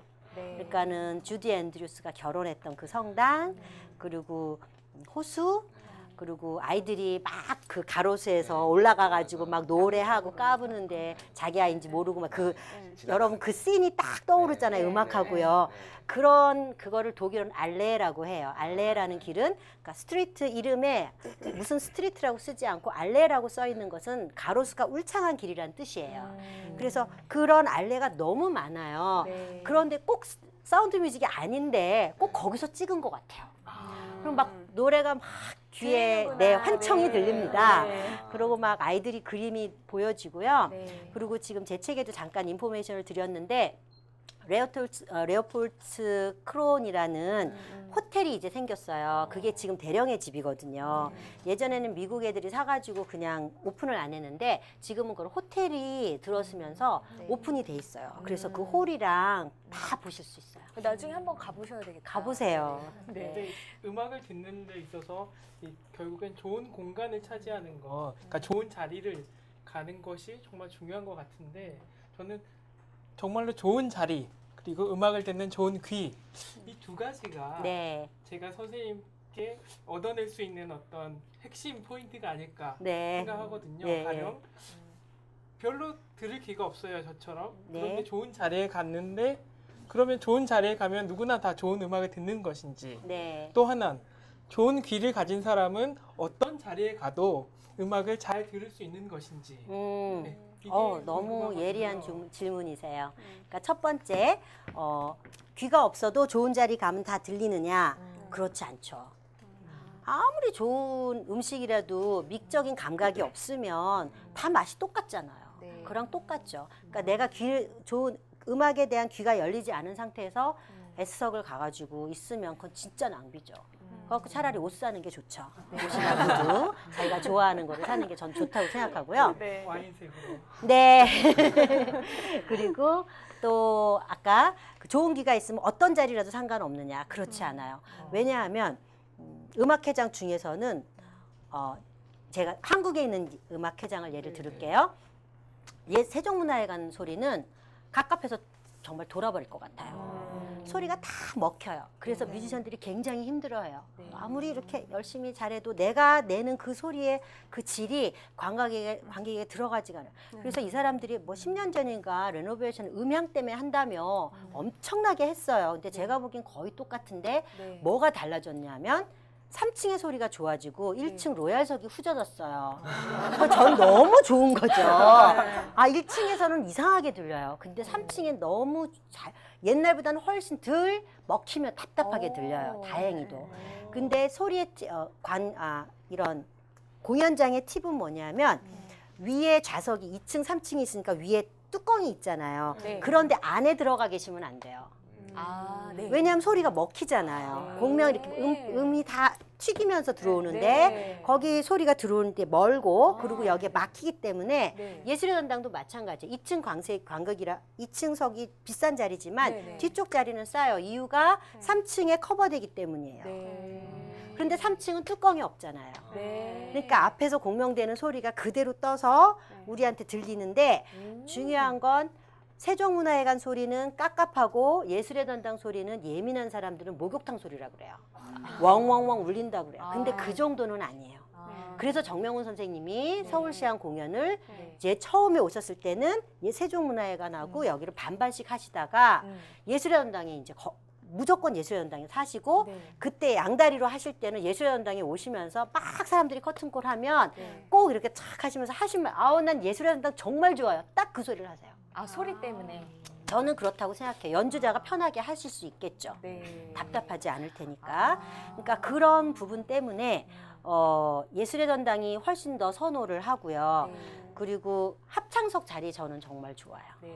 왜냐하면 뮤지션을 정말 가까이서 이 표정을 볼 수 있기 때문에 아, 네. 그런 부분들이 정말 어, 전 좋은 것 같아요. 그런데요. 그럼 궁금한 게 인터넷도 많이 발달돼 있으니까 네. 인터넷 뭐 그 유튜브나 이런 데서 보면 되는데 굳이 뭐 비싼 돈 내고 표정도 멀리 앉아 있으면 안 그렇죠. 보여요. 안 노안 보이죠. 때문에. 네. 근데 어떻게 보면 화면이 더 잘 보이는데 네. 굳이 현장에 가야 될 필요가 있나요? 네. 녹음 소리하고 네. 실연을 하는 소리는 완전히 다르거든요. 그래서 실연을 가야 되고요. 네.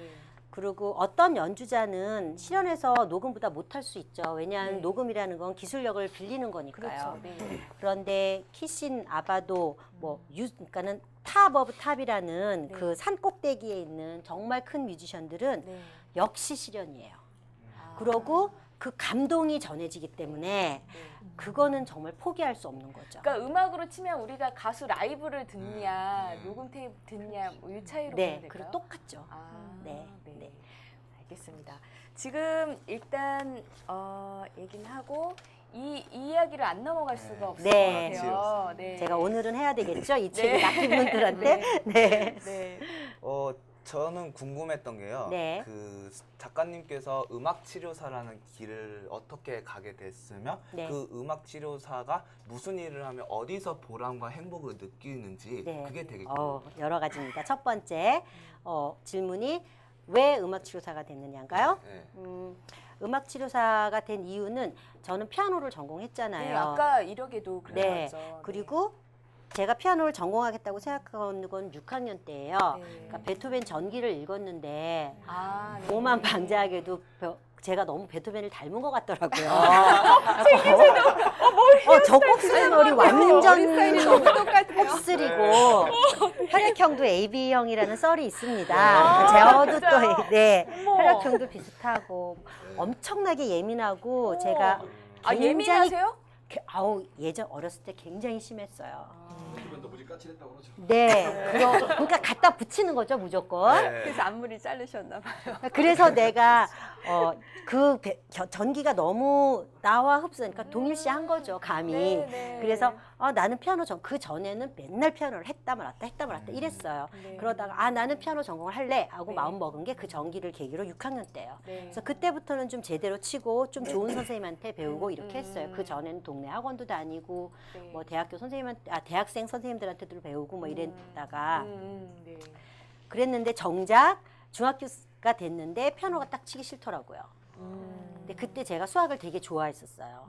그래서 제가 수학을 전공한다고 했더니 네. 저희 아버지는 찬성하고 저희 엄마는 이때까지 한 게 이렇게 레슨비가 얼만데 너는 지금 도중하차를 하냐 안 된다. 음악하고 수학하고는 원래 매칭이 원래 잘 돼요. 네. 네. 그래서 수학을 전공한다고 피아노를 중3 때 때려쳤어요. 네.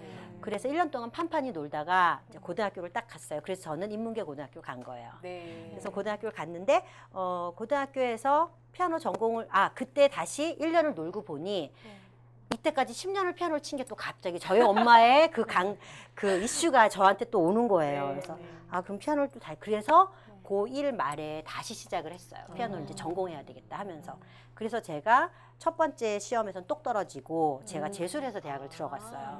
그래서 남들 하는 만큼 결국 그만큼 노력은 해야 된다는 거죠. 네. 그래서 대학을 들어갔는데 워낙 중간중간에 피아노 뭐 음악 싫어 뭐 딴 거 좋아 이러던 사람이다 보니 대학교에 들어가서도 보통 음대생들은 되게 특히 피아노과 학생들 정말 순수해요. 그리고 그래요? 네.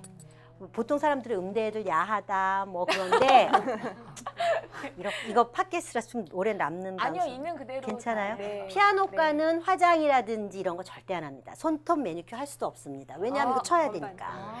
그리고 이런 거 할 줄 아는 애 거의 없어요. 그런데 정말 성악가는 다르다. 네. 무대에서 오페라 같은 거 화장도 해봤잖아요. 그러니까 성악가 그녀들이 아주 화려합니다. 사실은 네, 이거 다 네. 해주고 피아노과가 아니라 여러분 성악가가 야하다. 네. 화려하다, 야하다 하지 마세요. 화려하다. 네, 네. 동감하십니까? 네. 성악가로 그 다음에 좀 화려한 친구들이 관현악가 좀 그랬던 것 같아요. 저 학교 다닐 때. 그랬는데 저희 동기들은 정말 공부만 하는 친구들이었어요. 그렇구나. 그래서 저는 네. 피아노과에서 꼭 해야 되는 그런 공부는 진짜 재미없었어요. 음. 그래서 맨날 딴 거 하러 다녔어요. 인문과학, 인문사회과학 공부하러 다니고, 그러니까 주로 인문대 애들하고 같이 공부하러 다니고, 뭐 미학 들으러 다니고, 심리학 배우러 다니고 이런 쓰잘데기 그러니까 음대에서는 하라는 공부는 아니고 내가 하고 싶은 공부를 그냥 했어요. 학점을 네. 그냥 그렇게 땄어요. 네. 그러면서 대학교 1학년 때 나 음악 하지 말고 네. 근데 음악을 버리는 건 너무 아까우니까 음악으로 할 수 있는 다른 직업을 해야 되겠다 하고 찾아낸 게 음악 치료사예요. 아니 그래도 음악 치료라는 근데 그때 그때 있었어요. 제가 선생님? 81학번이에요.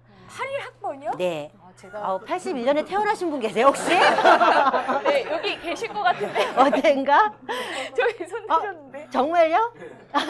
근데 81년생? 진짜? 네. 격세지가. 근데 그렇게 안 보이세요. 네. 아유 감사합니다. 네, 네. 근데 81학번인데 제가 무슨 얘기를 하려다가 학번 얘기를 했죠? 네, 왜 음악 치료사? 81년도에는 음악 치료사라는 직업명도 없었고 그러니까요. 뮤직 그랬을 테라피라는 학명도 없었어요. 아, 네. 그랬는데 그냥 그때는 내가 그땐 종교적으로 되게 심취했을 때예요. 제가 기독교에 엄청 심취하고 네. 성경 공부 열심히 하고 막 그랬어요. 그래서 하나님의 사랑을 전파하는 도구로서 네. 내가 잘할 수 있는 피아노를 가지고 그러니까 나와 다른 그런 정상적이지 않은 사람들에게 도움을 줄 수 있는 직업을 찾아야 되겠다. 네, 네, 네. 근데 나는 음악 치료인지 모르는 거죠. 네. 막연하게 이런 직업을 하고 싶다 이러면서 뜬구름 잡고 있었어요. 그게 이제 피아노과 4학년까지. 그러면서 저는 제가 하고 싶은 공부들을 하고 있었고, 근데 제가 재수를 했잖아요. 그러니까 제 친구들은 대학원을 딱 간 거예요. 80학번 친구가. 근데 내 친구 중에 한 명이 이대 특수교육학과를 딱 들어간 거예요. 그 친구가 야 네가 하고 싶은 게 뮤직 테라피래. 학교에서 얘는 배운 거죠. 특수교육학과에 다녔으니까. 그렇구나. 난 그럼 바로 그걸 해야 된다. 네. 그래서 미국하고 네. 영국하고 독일에 편지를 보내서 음악 치료로 공부할 수 있는 학교가 어디 있냐 찾아가지고 독일로 가게 된 거예요. 와, 굉장히 그 당시에는 근데 많이 말리시기도 하시고, 그렇죠? 저희 아버지는 엄청 말렸죠. 네. 왜? 그러니까 봉사라는 것은 리워드가 빨리 와야지 그 봉사가 오랫동안 지속된다고 저희 아버지는 그러셨어요. 그랬기 때문에 야학을 가라 그러시더라고요. 야학에서 애들 가르치면 애들이 입시에 딱 돼가지고 바로 그 충족감이 와서 계속 좋은 일을 계속 할 수가 있대요. 근데 장애 아이들을 가르치거나 이런 일은 아이들의 변화가 빨리 보이지 않기 때문에 힘이 빠져서 네가 금방 말만 봉사한다 하고 금방 그만둘 수 있으니 그런 일을 하지 말라고 그러셨어요. 근데 사실 음악 치료에 대해서는 저도 전혀 아는 바가 없습니다만 이제 아는 바가 없기 때문에 무식한 질문을 하나 드리면 네. 음악 치료? 좋은 음악을 많이 들으면 뭔가 좋아지는 건가? 네. 사실은 아주 단순하게 그렇게 생각하잖아요. 네, 맞아요. 그런데 음악 치료의 어떤 작동 원리라고 할까요? 네. 네, 그게 궁금하고요. 네. 그리고 정말로 앞에서 질문 드렸던 것처럼 우리가 좋은 음악을 들었을 때 누리는 어떤 유익, 그러니까 말하자면 일종의 그것도 작은 음악 치료인 거죠. 그렇죠. 런 효과가 과연 있는지. 있죠. 네, 네, 듣고 있어요.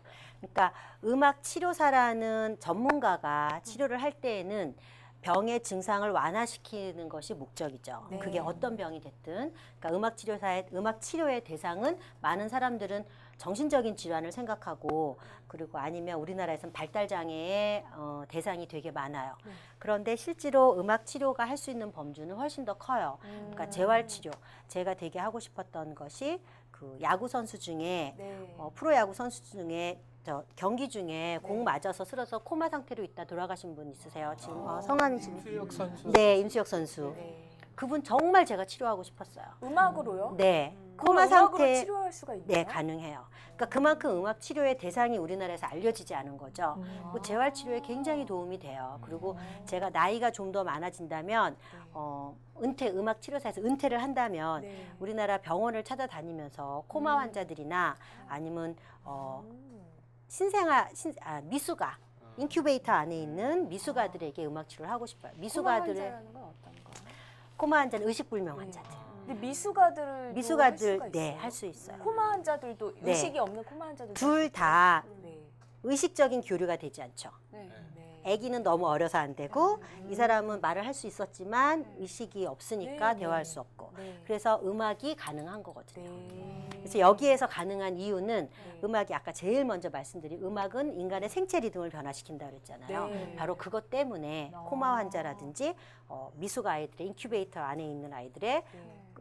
음악 치료가 가능한데 음악 치료를 잘 해주면은요 인큐베이터에 있는 아기들은 몸무게가 작은 게 제일 중요하거든요. 얘를 정상 몸무게로 옮겨야 얘를 바깥 세상으로 꺼내올 수 있거든요. 그렇죠. 10g하고 전쟁하는 거예요. 근데 음악 치료를 잘 해주면요. 일주일에 막 10g, 한 달에 10g 이렇게 막 팍팍 커요.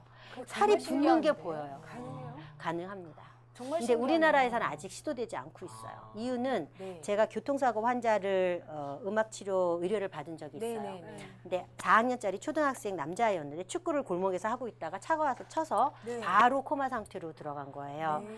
그래서 의식이 다시 돌아왔는데 전체적인 인지 능력이 말하는 거 까먹고요. 네. 그리고 인지 능력이 만 5, 6세로 돌아갔어요.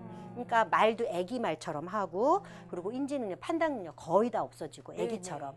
그래서 그 아이를 다시 발달을 시킬 수가 있거든요.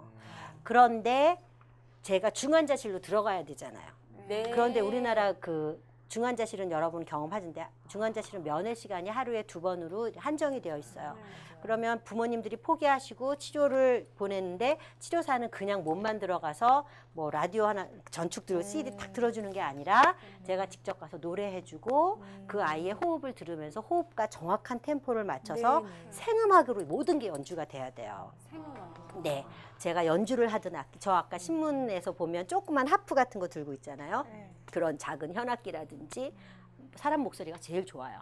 노래를 그런 게 모든 게 이 아이의 호흡을 듣고 맥박을 듣고 다 거기에 맞춰서 음악을 다 연주를 해주게 되면 이 아이가 호흡과 맥박이 내 음악에 맞춰져요. 그러면 나와 그 아이가 이게 매칭이 되잖아요. 속도가. 네, 네. 그러면 그 다음에 정상 박자가 아니거든요. 얘네들은 네. 아프니까. 그러면 그것을 레귤러한 규칙적인 박자로 바꿔주면 이 아이가 인공호흡기라든지 이런 걸 뛸 수가 있어요. 이 환자들이. 그러니까 생체 리듬의 변화를 정상화시키는데 음악이 굉장히 큰 역할을 해요. 그럴 때는 정말 반드시 신기해요. 재생음악은 안 되고 생음악만 하는 거예요. 네. 성공 사례가 있어요? 외국에는 아주 많은데 우리나라에서는 저는 그래서 한 번 가보고 못 갔어요. 의사들이 못 들어오게 해가지고. 못 들어오게 해서. 네. 그래서 아직 그만큼 음악 치료라는 직업 자체가 알려지지도 않았고 네, 또 네. 우리나라에서 알려져 있는데 그 분야가 이만큼 넓게 알려져 있지가 않아서 네. 음악 치료사의 개입이 사실은 쉽지는 않아요. 근데 정말 그런 신기하네요. 환자들을 딱 보고 이제 진짜 음악적으로 치료를 해서 딱 그게 병이 호전되는 그 과정이 딱 보이면 네. 되게 보람이 느끼고 행복이 그럼요. 되기 예, 아까 질문 중에 있었잖아요. 음악 치료사라는 사람이 만나는 사람들은요, 발달을 해야 되는 사람들, 변화를 해야 되는 사람들이잖아요. 근데 그 변화라는 잣대가 음악 치료사는 사실 욕심이 되게 없어요. 근데 부모는 욕심이 커요. 예를 들어서 말을 못해서 아이가 왔는데 말을 안 했는데 얘가 뭐가 좋아졌냐 이렇게 말씀을 하실 수 있어요. 바로 안 나타나니까. 네. 그런데 아기들도 보시면 말하기 전에 들어 누워 있다가 엎쳐야죠. 그 다음에 기어야죠. 그 다음에 딛고 서야죠. 그 다음에 걸어야죠. 뛰어야죠. 그래야지 말이 나오거든요. 인간은 뛰면서 그러니까 만 2살부터 1살부터 만만마 뛰면서 2살이 돼야 2단어 붙이고 엄마 이런 뭐 엄마 물줘 이런 걸 하거든요. 그런 발달 단계를 다 잊어버리고 우리 아이는 발달이 늦었으니까 지금 치료를 받으니 말을 못하는데 왜 치료했는데 안 되냐 이렇게 생각하세요. 그런데 저는 이 아이를 매번 볼 때마다 이 아이가 지금 엎치기를 하고 있고 그러니까 지금 몸은 이미 얘는 뛰고 있지만 그러니까 인지적인 발달이라든지 센서의 발달이 변화가 보이거든요. 그래서 매 시간이 너무너무 보람돼요. 그러니까 음악 치료사는 이게 왜 안 이런 적은 없어요. 근데 그 음악 치료사가 지금 말씀하신 부분은 정말 어떤 아픔이 있는 정말 신체적으로 그리고 정신적으로 정말 정신질환이 있는 이런 특정 부분을 이제 더 강조해서 말씀하셨는데 네. 일반인 중에서도요. 사실 상처 스트레스 안고 때문에 있는 사람 오시는데. 많거든요. 네, 그런 사람도 맞아요. 많지 않아요? 어, 저도 지금 여기도 여러 명. 굉장히 상처받고 인터뷰하러 오시면 왜 뭐 신문 잡지 뭐 방송 이런 데도 오시면 제가 치료 받아야 됩니다. 막 그렇게 항상 얘기하세요. 그러니까 맞는 얘기죠. 왜냐하면 스트레스가 없다는 거는 되게 어렵잖아요. 그러니까 제가 예전에 한겨레 신문에 인터뷰를 했었는데 거기에 스트레스가 없는 직업 음악 치료사라고 제목 카피를 그 기자가 그렇게 딱 냈어요. 그래서 음악 치료사 동료에게 거의 몰매 맞을 뻔했어요. 아 이게 말이 되는 지금 소리냐. 근데 저는 실제로 스트레스가 없는 직업이거든요. 그래요? 네. 사람마다 사이가 있죠. 네. 그러니까 자기가 그 직업을 어떻게 생각하느냐 아니면 그 직업하고 정말 나하고 적성이 맞느냐에 따라 정말 좋아하시는 거네요. 네. 저는 어렸을 때는 제가 동네 아이들 데리고 논다고 사람들이 저보고 유치원 선생 하라고 그랬는데 제가 그렇게 불쾌하게 여겼어요. 잘 어울리시네. 근데 싫어. 난 선생 진짜 싫어. 막 이랬어요. 근데 저도 많이 들었어요. 그래요. 유치원 네. 선생님. 그런데 결국은 그러한 품성이랄까 속안에 그런 것들이 내재되어 있고 그리고 지금 저의 환자층은 뭐 남녀노소가 있지만 처음에 한국에서 일할 때는 100% 어린이였어요. 네, 그러다가 환자층이 점점 복합적으로 가기 시작한 거는 한 10년 정도, 그러니까 한 10년은 그렇게 일했고 10년 후부터 이제 그렇게 근데 일했어요. 음악 치료사 하신 지가 지금 20년 됐어요. 네.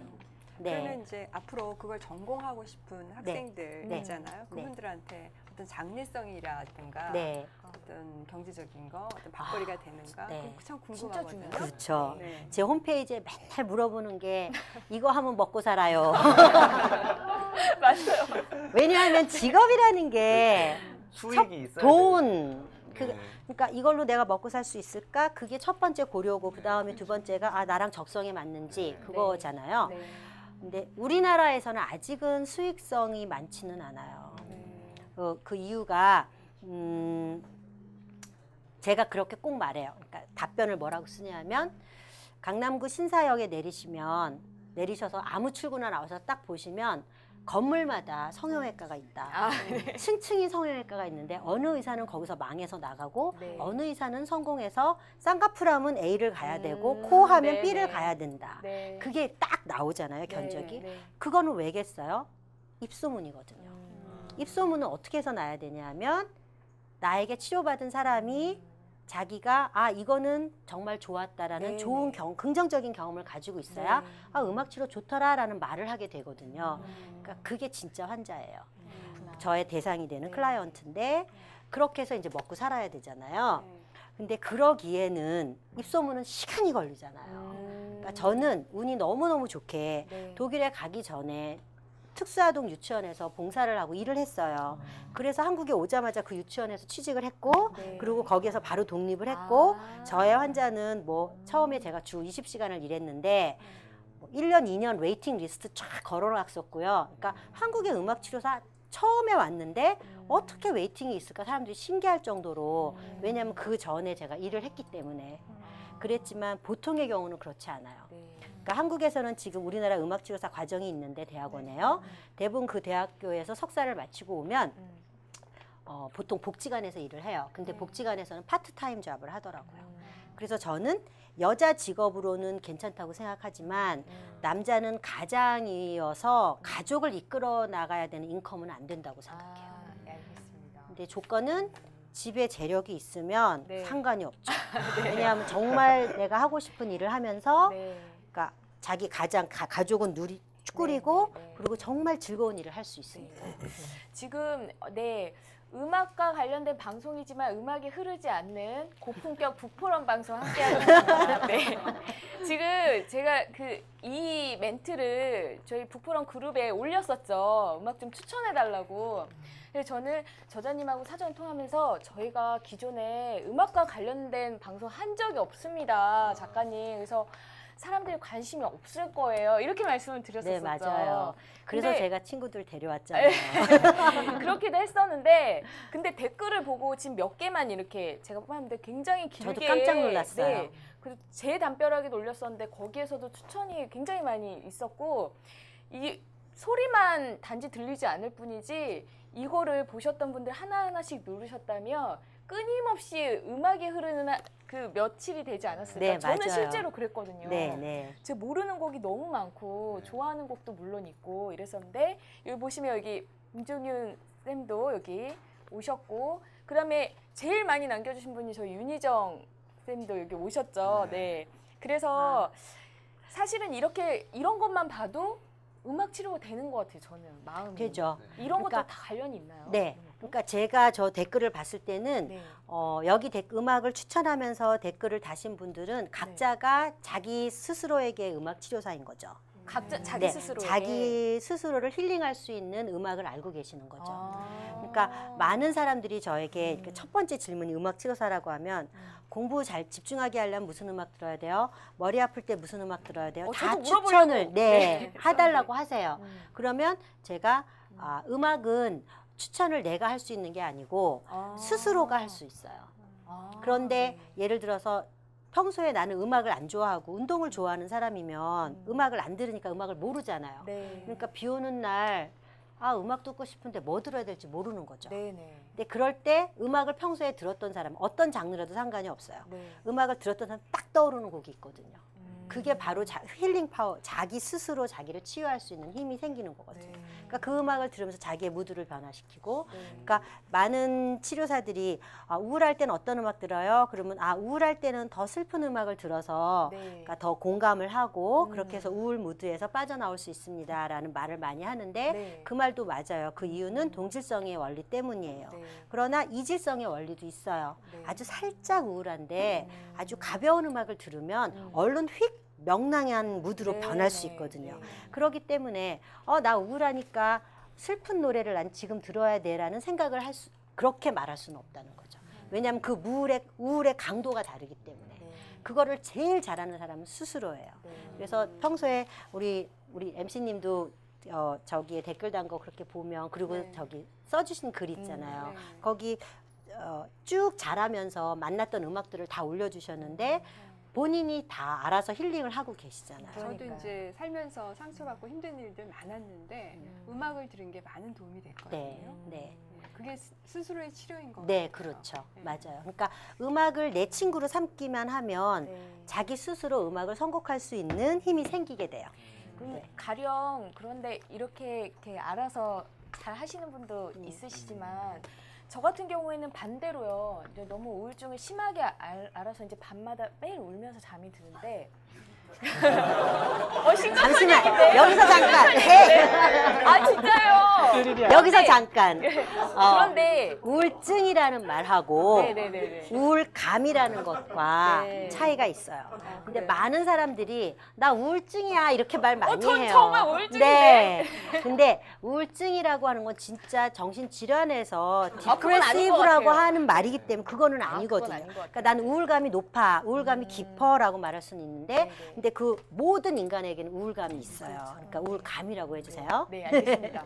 확실하게. 자, 네. 우울감이 있는데 그런데 저 같은 경우에는 밝은 음악을 들어도 슬프고 슬픈 음악을 들어도 슬픈 거예요. 네. 그러니까 감정을 자꾸 극대화시키면 더 안 될 것 같아서 음악을 한동안 이제 끊어버린 거죠. 음. 이런 것도 치료에 도움이 되는 건지 모르겠어요. 네, 되죠. 아 이런 것도요? 심리에서 비자비라는 언어가 있어요. 그게 불어인데 비자비? 네. 대면 비자비 이렇게 눈을 똑바로 얼굴을 대면한다라는 뜻이에요. 네.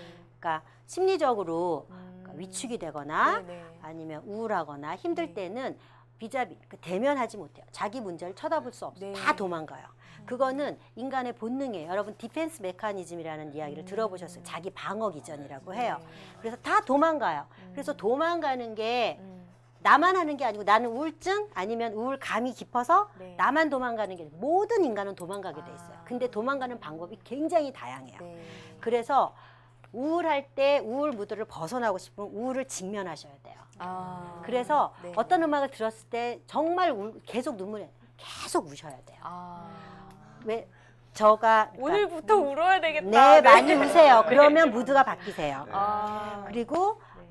많은 사람들이 장례식장에 갔을 때 울지 마, 그만 울어, 막 네, 그러시잖아요. 네, 네. 저는 그거는 좋지 않은 것 같아요. 아. 그냥 울음을 참거나 나는 지금 슬퍼서 울고 싶은데 우리나라는 왜 우리라는 얼굴이 있잖아요. 내 얼굴이 아니라 지금 우리의 장례식에서 여기서는 울어서는 안 되는 나의 입장 그런 것 때문에 남들이 울지 못하게 했을 때 참는 거. 그렇게 되면 이 사람은 떠나간 사람을 슬프게 떠나보내지 못했기 때문에 네. 그것이 가슴에 남아요. 그래서 아주 오랫동안 애도의 시간이 필요하게 돼요. 네. 그런데 그날 실컷 울고 자기의 감정을 충분히 표현한 사람은 네. 그 애도의 시간이 많이 짧아져요. 그래서 자기의 감정에 충실할 수 있도록 네. 음악을 도구로 사용하시는 건 정말 좋은 힐링이죠. 근데 진짜 우는 얘기가 나와서 그러는데 저는 남자다 보니까 네. 이렇게 다 보면 남자는 되게 법적으로 못 울게 돼 있는 것 같아요. 네, 맞아요. 3번만 네, 울어라. 남자는 3번만 울어라. 그리고 또 이제 휴게실 같은 데 가잖아요. 네. 화장실 가면 네. 그 변기 벽 아, 앞에 맞아요. 눈물. 남자가 흘리지 말아야 될 건 눈물만은 아니죠. 그거 보고 어떻게 소변이 나오겠어요? 맞아요. 그거 보면 진짜 법적으로 진짜 아주 울음을 쏟아내버려서 딱 표출하고 딱 끝내고 말아야 되는데 아, 그게 좀 공감하신다. 안 되는 것 같아요. 네. 그래가지고 되게 공감이 되거든요. 네, 그런 말들이. 네. 근데 울음이라는 게 꼭 공개적으로 울지 않아도 되잖아요. 네. 그러니까 슬픈 감정을 조금 추스렸다가 집에서 울거나 가장 좋은 건 차가에 있어서 운전할 수 있는 사람 정말 좋아요. 차처럼 울기 좋은 것이 없어. 음악 딱 틀어놓고 그냥 막 정말 제대로 폭발할 수 있는 거죠. 오늘 좀 많이 해보셨어요. 아픔과 뭐 음악 들으면서 네. 근데 정말 공간 가시잖아요. 그러니까 정말 좋은 공간이에요. 밀폐되고 작고 그리고 내가 이 안에서 무슨 짓을 해서 아무도 나를 신경 써주지 않고 네, 그렇죠. 그런 공간에서 여러분 하시면 돼요. 우리 마음 놓고 이제 울자고요. 이제 혼자 있는 공간에서. 그러니까 우는 것뿐만 아니라 감정, 화나는 것, 짜증나는 거 그런 것을 감추면 감출수록 마음의 병이 된다고 생각하시면 돼요. 네. 그러니까 무조건 표현하세요. 네. 그리고 그 표현의 장은 대부분 집이에요. 네. 그래서 가족들은 피해를 입어요. 네. 왜냐하면 신랑 회사 가서 맨날 웃고 싹싹한 신랑이 집에만 들어오면 짜증내고 오, 네네. 마누라 마찬가지 애들 학교에서 친구들하고 잘 노는데 집에만 오면 던지고 엄마한테 짜증내고 네. 굉장히 건강한 가족이에요. 네. 왜냐하면 그만큼 그 집이 안전한 지대이기 때문에 그 아이가 나를 다 표현할 수 있는 거거든요. 집이 안전하지 않으면 절대로 표현하지 않아요. 네. 그래서 집안 식구들은 서로 피해자이면서 계속 또 날라오는데요. 가해자이면서 그렇게 서로 네. 칼을 꼽게 돼 있어요. 근데 그것이 정말 제가 집에서 싸움이 나지 않고 너무 조용한 집은 그게 진짜 병든 가족이다라고 네. 얘기하거든요. 네. 네. 많이 싸우고 찌지고 볶고 하는 것이 정말 정상적인 그런 건강한 가족이라는 거죠. 오늘 많이 위로가 되시죠? 네. 이야기를 듣다 보니까 네. 하은경 선생님께서는 음악을 하고 계시다라고 표현하기보다는 네. 그냥 음악을 살고 계시다라는 아. 생각이 드는데요. 오, 역시 작가님, 작가님이시네. 역시. 네. 역시 작가님. 그리고 지금 또 먹고 사는 김무영 작가입니다. 네. 깨알 자랑.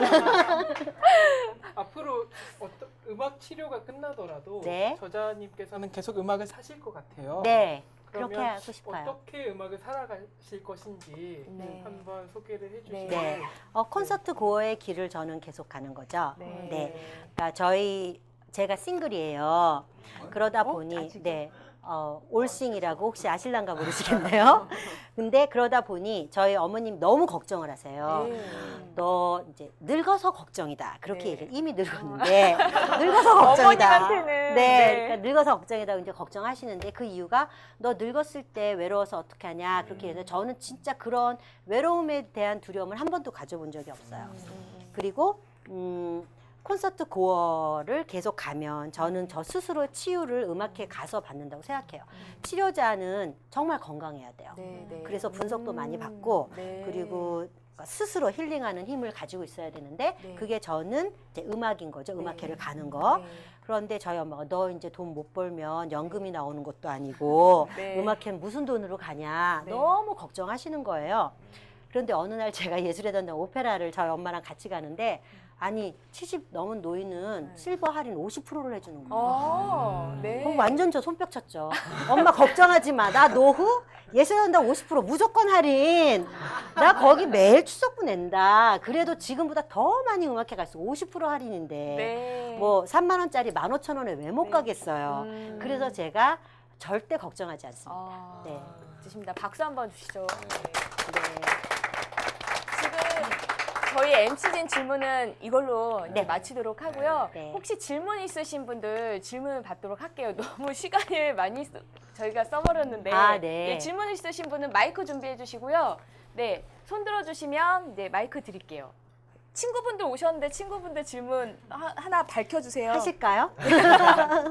네, 네. 여기 앞에 네.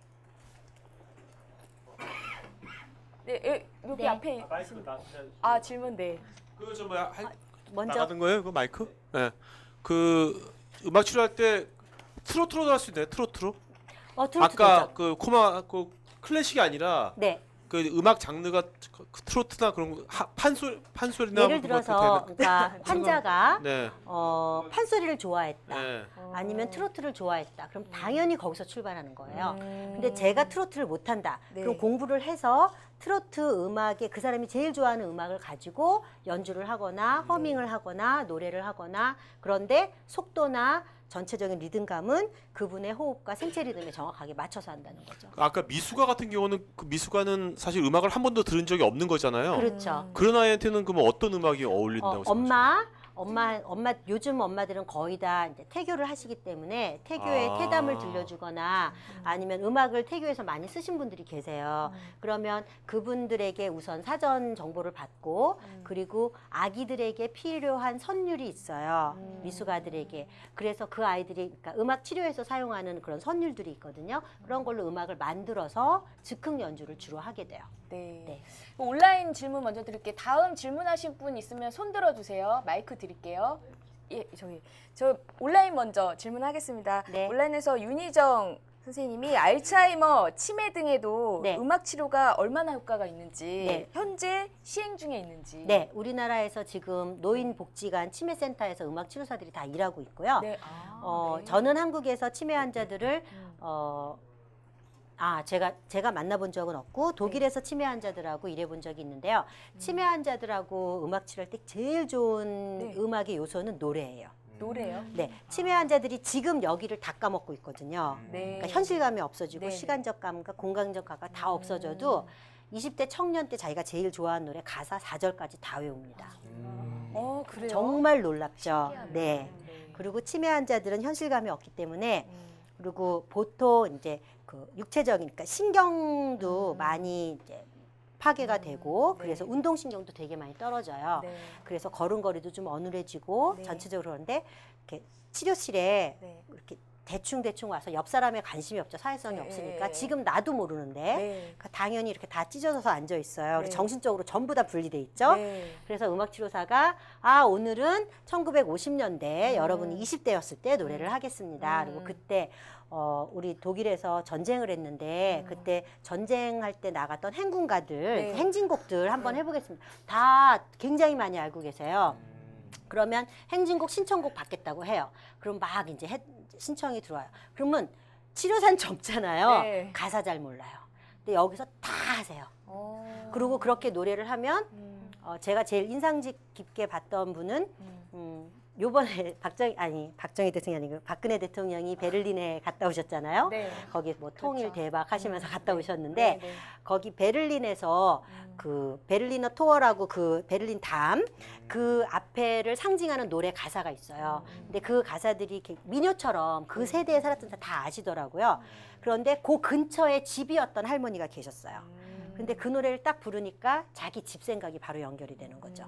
그래서 그 집을 내가 치료사가 딱 잡고 네. 그 옛날의 추억을 계속 떠올리게 추적을 해드려요. 네. 그러면 뇌가 활성화가 되겠죠. 그게 바로 치매 치료의 키워드예요. 그러니까 노래를 부르게 하고 노래 가사를 기억하게 하고 그 기억된 가사에서 그 사람의 추억을 그러니까 연결을 해주고 네. 그래서 그 추억을 다시 기억할 수 있도록. 그거를 이제 같은 선상에서 그거를 계속 반복해주면 이 치매 환자들은 뇌 활동을 하지 않으려고 하거든요. 생각하는 거 진짜 피곤하고 힘들어하세요. 네. 그런데 이런 방법을 쓰면 아주 즐겁게 하실 수 있죠. 그렇군요. 네. 질문 한 개만, 한 가지만 네, 받겠습니다. 안녕하세요. 저는 지금 초등학교에서 애들을 가르치고 있는데 지금 점점 반에서 보면 ADHD나 이렇게 많죠. 과잉 행동 애들이 많이 늘어나고 네. 있거든요. 네. 근데 그런 애들은 이제 검사를 해서 나올 경우에는 보통 미술 치료나 뭐 놀이 치료 이런 쪽으로 연결을 많이 해줘요. 근데 네. 음악 치료를 통해서 네. 뭘 했다 이런 얘기는 많이는 못 들어봤거든요. 아, 네. 혹시 ADHD 네, 하고 아이들을 있어요. 만나본 경험은 있으신지? 네, 있어요. 네. 근데 ADHD 애들은 이제 집중을 잘 못하잖아요. 근데 어떻게 음악으로 치료가 가능한지 네. 알고 싶거든요. 아까 왜 처음에 우리도 클래식이 어려웠던 이유가 길이 때문이다. 그게 곧 집중력하고 연관되기 때문이라고 말씀드렸잖아요. 그것처럼 ADHD 아이들은 산만하면서 동시에 집중을 못해요. 그래서 이 산만한 아이들은 산만한 거를 내가 잡아가지고 얘 앉아라 제발 내 앞에 앉아다오 절대 안 되거든요. 얘가 그런데 집중하는 곳이 있어요. 그게 이 아이가 집중하는 곳이 어딘지를 빨리 파악해야 돼요. 그렇게 해서 그거에서부터 시작해야 돼요. 그렇게 하면 보통 이제 음악 치료실은 음악이라는 것이 매체가 되기 때문에 제가 노래로 시작하거나 악기를 가지고 있거나 제 치료실에는 악기들이 거의 다 타악기예요. 그래서 왜 음악 치료의 대상이 되는데 음악적인 기술이 있어야 되는 사람이 환자가 돼야 된다면 음악 치료 영역은 너무 좁아지잖아요. 그러니까 음악에 전혀 상관없이 두드리기만 하거나 만지기만 해도 소리가 나는 악기들을 사용해야 되거든요. 그래서 거의 다 타악기예요. 네. 거의 아프리카의 느낌이 난다고 생각하시면 될 거예요. 악기들이 대부분 그런 악기들이 있어요. 그러면 그 아이가 처음 왔을 때 제일 먼저 반응을 보였던 악기 그런 것을 연주를 하면서 그 아이가 할 수 있는 집중력을 조금씩 늘려나가는 거예요. 그러니까 ADHD의 그 치료 타겟 목적은 이 아이가 할 수 있는 집중의 시간을 조금씩 늘려나가는 게 목적이 있지 산만한 거를 끊어나가는 것보다 할 수 있는 것을 더 가능하게 하는 그것이 훨씬 더 중요한 목적이에요. 그래서 음악 치료에 ADHD 많이 와요. 네. 근데 조금 전에 선생님 이제 학교 교실에는 여러 명이 있잖아요. 네. 그러면 그 상황에서 한 2~30명이 있는데 그중에 ADHD가 한 명일 수도 있고 2명, 3명일 수도 있고 하면 선생님의 입장에서는 걔들을 하나하나 케어하는 것보다는 못하죠. 전체적으로 그 분위기를 끌고 가서 애들이 집중할 수 있게끔 하는 거. 네. 그런 거를 음악 치료로서 심플하게 선생님께서 이게 지도해 주시면 바로 써먹을 수 있는 게 있으면 굉장히 도움이 될 것 같죠. 네. 그런데 그러기가 되게 어려워요. 실제로 어렵고. 네, 왜냐하면 ADHD 아이들이 돌출 행동을 하고 그리고 감정의 기복도 좀 심하고 그러기 때문에 충동적인 아이를 한두 명에 데리고 있으면 이 반 전체 분위기가 많이 흐트러지거든요. 그렇기 때문에 선생님들은 그 한두 명에 집중하는 것보다는 왜냐하면 공교육이기 때문에 그건 어떻게 할 수가 없어요. 그리고 그 아이들을 뭐 특별반이라든지 이런 시간에 좀 보내서 거기에서 무언가 그 아이의 수준에 맞는 훈련을 받도록 하는 것이 더 중요하고요. 전체 그 아이 때문에 그 아이의 어텐션을 위해서 전체에게 무엇을 해줄 수 있는 그런 것은 상당히 어렵다고 봐요. 네. 네.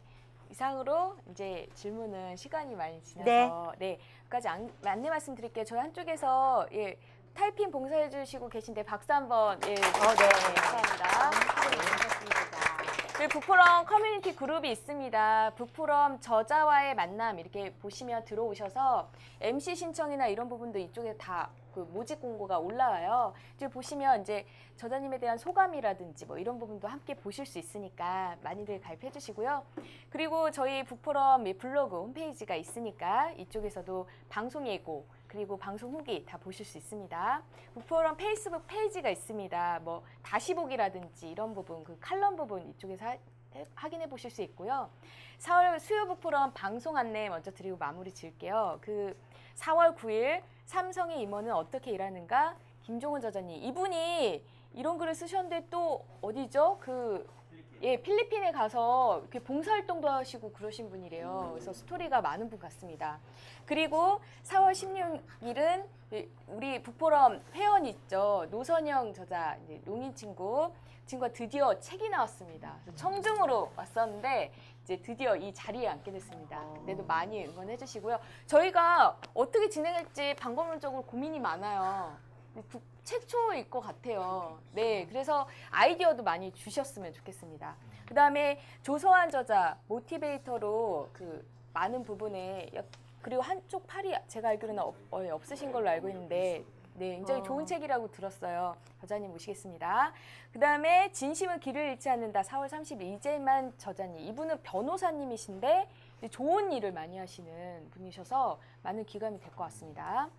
그리고 지금 북포럼 대전이 4월 3일 목요일에 이 방송 보고 계실지 모르겠는데 저희가 방송이 대전 지역에도 있어요. 목요일날. 네, 그래서 네. 정기적으로 하는데 벌써 1주년이 됐습니다. 우리 뭐 들으실지 모르겠지만 축하 박수 한번 보내주십시오. 네. 네, 앞으로 지역적으로 널리 확산이 됐으면 좋겠습니다. 저희 협찬이 있는데요. 그래서 지난주 거라서 일단 이걸로 보여드릴게요. 저희도 오늘도 있습니다. 작가님. 네. 그 보네르 땅 베이커리에서 책 표지를 그대로 재현한 저 케이크예요. 네, 당근 케이크로 맞아요. 유명한. 봤어요. 네. 네. 네. 그래서 북포럼에서 협찬 환영합니다, 여러분. 네. 이렇게 드리겠고요. 그리고 이제 마지막 마무리에 앞서 네. 지금 오늘 MC 분들이 지금 이렇게 저까지 했는데 오늘 제가 제일 헛말을 많이 한 것 같아요. 그래요? 이 얘기만 한 것 같은데 잘하셨죠, 여러분? 네. 엄청 잘하셨어요. 소감 한마디씩 짧게만 한번 들어볼게요. 저는 처음이라서 많이 떨리기도 하고 한편은 설레서 어제 잠을 잘 못 잤어요.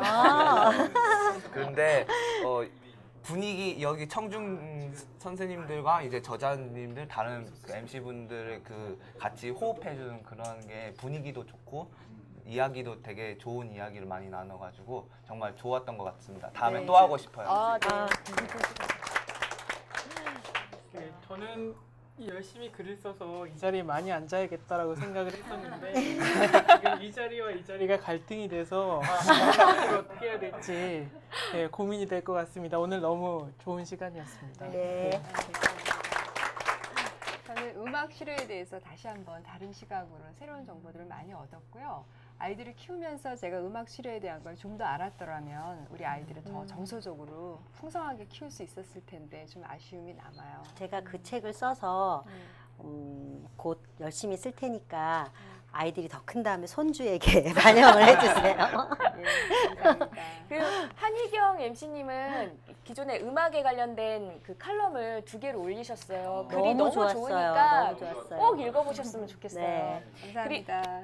직업이 어떻게 되시나요? 저는 지금 음악 밴드를 하고 있어요. 직장인 밴드를 거기서 이제 키보드를 치고 있는데 키보드 하시는구나. 예, 그거 네. 하면서 이제 제가 느꼈던 경험들이 더 이 책과 더 연관이 됐던 것 같아요. 네. 꼭 한번 읽어보셨으면 좋겠고 저희 마지막 마무리를 짓기 전에 네 저자님 한 말씀 듣고 네. 마무리 짓겠습니다. 제가 사실은 이 책을 쓴 이유는 많은 사람들이 취미로 음악을 들었으면 좋겠다는 그것 때문이거든요. 그러니까 취미는 사실 자기에게 체질이 사실은 맞아야 되죠. 운동을 하든지 뭐 아니면 그림을 그리든지 뭐 영화를 보든지 여러 가지가 있는데 음악이라는 것은 나가지 않아도 할 수 있는 거잖아요. 물론 콘서트 고어가 되면 더 좋겠지만 집에서도 충분히 요즘엔 매스미디어가 발견돼서 너무나 많은 음악들을 내 집안에서 혼자서 다 즐길 수 있기 때문에 나이 들어서 네. 스스로 힐링할 수 있는 힘을 얻으려면 오늘부터 한두 시간씩 투자를 해서 음악을 친구 삼으시면 여러분들께서 정말 즐거운 생활을 하실 수 있을 것 같아요. 스트레스가 없어지는 생활을 하실 수 있을 네. 겁니다. 네, 감사합니다. 네. 지금 뭐 아까도 말씀드렸지만 네, 음악과 관련된 방송이지만 음악이 흐르지 않는 고품격 북포럼 방송 마무리를 네, 맞이했습니다. 지금 이 책도요. 사실 말씀을 들으니까 더 재밌게 읽을 수 있을 것 같아요. 네. 음악 고맙습니다. 이 연주에도 흐름을 따라서 네. 필력이 좋으셔서 굉장히 그 흥분이 느껴지고 네. 네. 그래서 이 책도 많은 관심 가져주셨으면 좋을 것 같아요. 네. 그래 제가 항상 마지막 부분에는 책에서 인상 깊은 귀절을 뽑아서 이렇게 하는데 네. 이 책을 읽으면서 이 글귀가 제일 앞장에 나오는 글귀죠. 음악 치료사라는 직업을 선택하고서 그걸 진행하기까지 어떤 마음이셨을까라는 부분을 상상하면서 선택을 했습니다. 낭송하면서 마칠게요. 네. 음악 치료사라는 낯선 나의 꿈을 이루라고 그곳에 가도록 허락해 주시고 투병 중 먼 타국으로 보낸 딸을 그토록 그리워하다 하늘나라로 가신 아버지와 희생과 사랑으로 자식을 위해 쉬지 않고 기도하며 응원하는 어머니께 이 책을 바칩니다. 네, 오늘 방송 이상 마치겠습니다. 감사합니다.